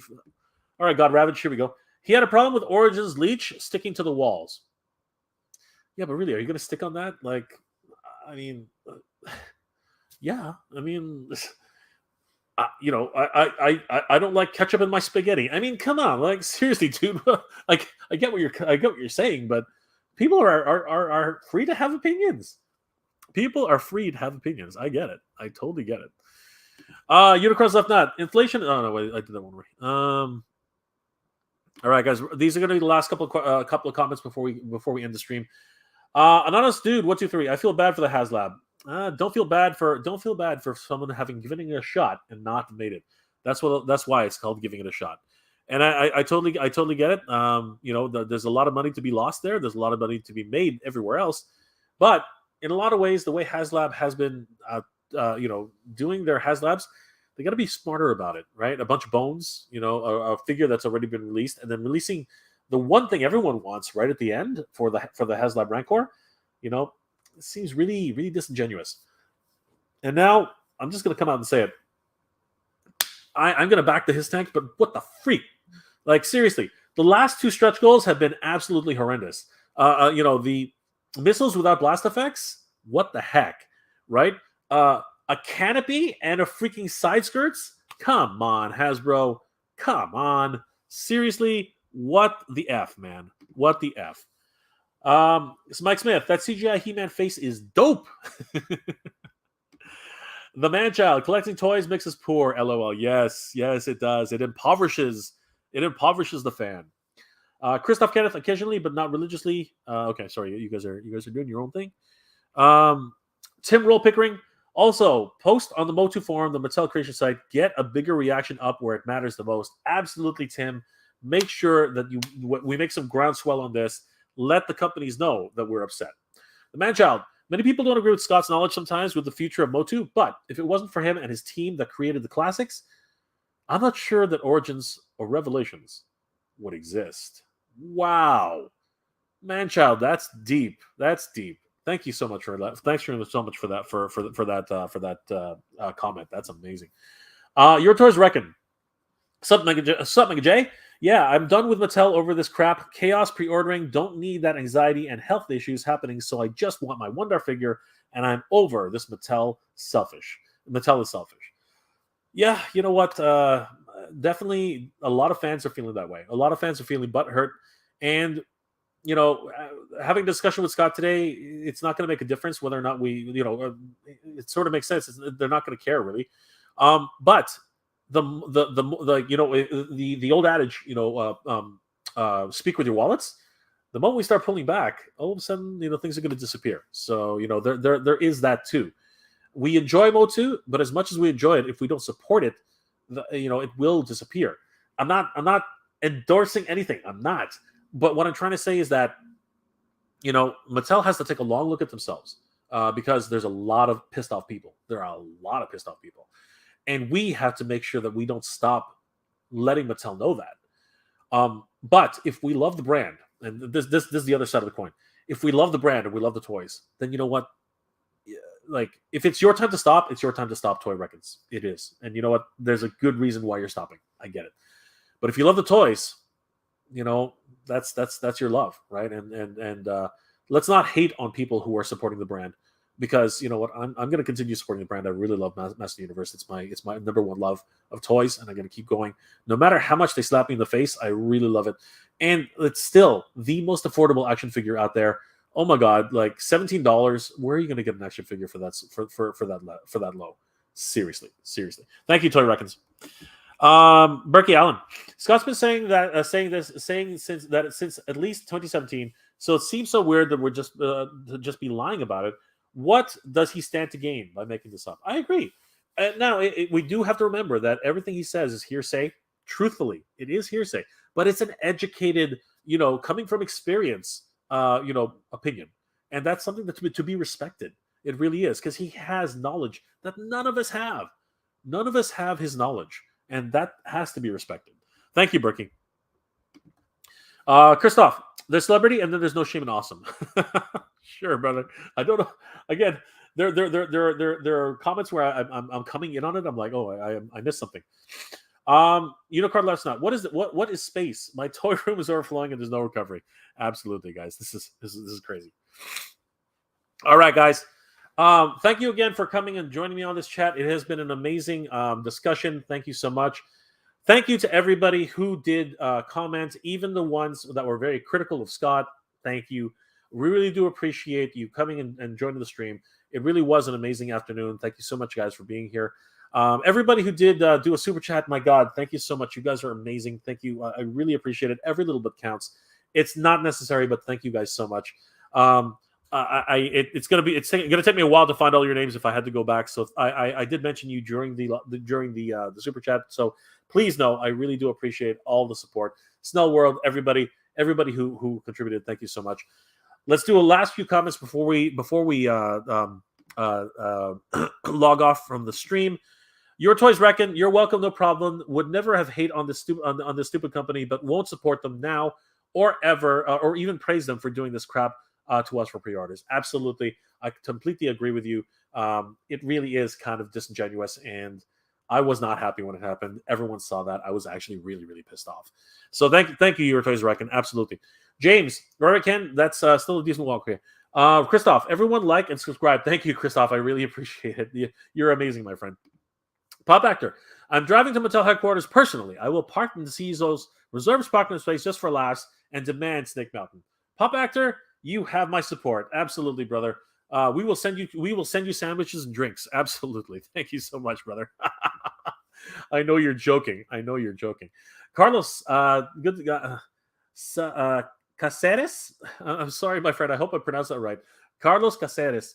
Mattel gave us a $10 credit for a $17 figure issue. It seems unlikely they will offer more. Absolutely. And it did feel like a kick in the teeth, to be perfectly honest with you. Speaking moistly, happy Canada Day. Oh my God, yes. Happy Canada Day to everybody, all the Canadians out there. Happy Canada Day. What kind of Canadian am I? I'm wearing red for crying out loud, and I did that specifically because it's freaking Canada Day. Ah, God. Happy Canada Day to all the Canadians out there. Thank you so much, guys. Christoph, good job, guys. Happy Canada Day. 100% happy Canada Day, everybody. Right, Ken. 10-minute drive. Wow. Mike Smith, have a good day, Jay. Thanks for the stream. We need more info if there's any new updates on Wun-Dar. Yes, absolutely. I'm going to try and keep everybody informed as much as possible. Red Foreman, yes, absolutely. Red Foreman, what a champ. Thank you so much, Red Foreman, for all the support, all the super chats. My God, thank you so much. You are an awesome guy. The Man-Child, thank you for your super chat again. Thank you so much, the Man-Child. You're awesome. Thank you. No, you're welcome. No problem. Rage D. Brackshaw. Oh, please, man. Okay, easy, guys. Easy. Again, we're trying to be civil to everybody. Pop Back Direct. Is Canada Day already? You're funny, brother. Snell's World. Where's my Night Raven? I know, right? Exactly. Okay, I'm gonna have to. Sorry, guys. I'm gonna have to move faster. And pay your gas 100%. If you make the trip and you do what you're gonna say, do a GoFundMe. I'll definitely put in a few bucks. Rage the Brickshot, not you, Jay. Don't worry, brother. Again, like I said, we all just gotta be civil to each other. Carlos, thanks, Jay, for doing Toy Gods work. I wish I was part of those Toy Gods. They sway in different ways. Snell's World. I think Scott forgets most collectors have kids that also collect. This is true. Black Phoenix, Canada. Thank you very much. Christoph, James, look up the Joe Milgori D&D game room. I will. I'm gonna have to pin your comment. Let's see here. What else we got? Last couple comments. Really, seriously this time. Black Phoenix. Pop Actor, shame. Kids are a real drain on the finances. Too funny, guys. Mega Man Blade. If there's a silver lining, fans have been making their own creative custom Wun-Dars, myself included. Absolutely. It can always be done. Man-Child, anytime. Thank you again, my brother. Pop Actor Rick, the Man-Child, you are busy next week. Let's drive. If you're not busy this week, let's drive there together. Absolutely. Black Phoenix, kids don't care about Origins. They're just too busy playing Fortnite. You know what? I happen to know a whole bunch of kids who love, and I'm talking like 10 and 12-year-olds who love Motu. And don't tell me I'm lying because I know them. Christoph, he made a guest appearance on Crit Roll. He killed it. Absolutely. Thank you, Christoph. The Man-Child. Okay, you guys are all right. I think that's where we are, guys. Thank you so much for being here tonight. This afternoon, it was an absolute blast. I hope you guys are all doing well, staying safe, and as always, everybody, thank you very much for watching. We have the power, everybody. We have the power and the honor. Geek proud, everybody. Geek proud. Happy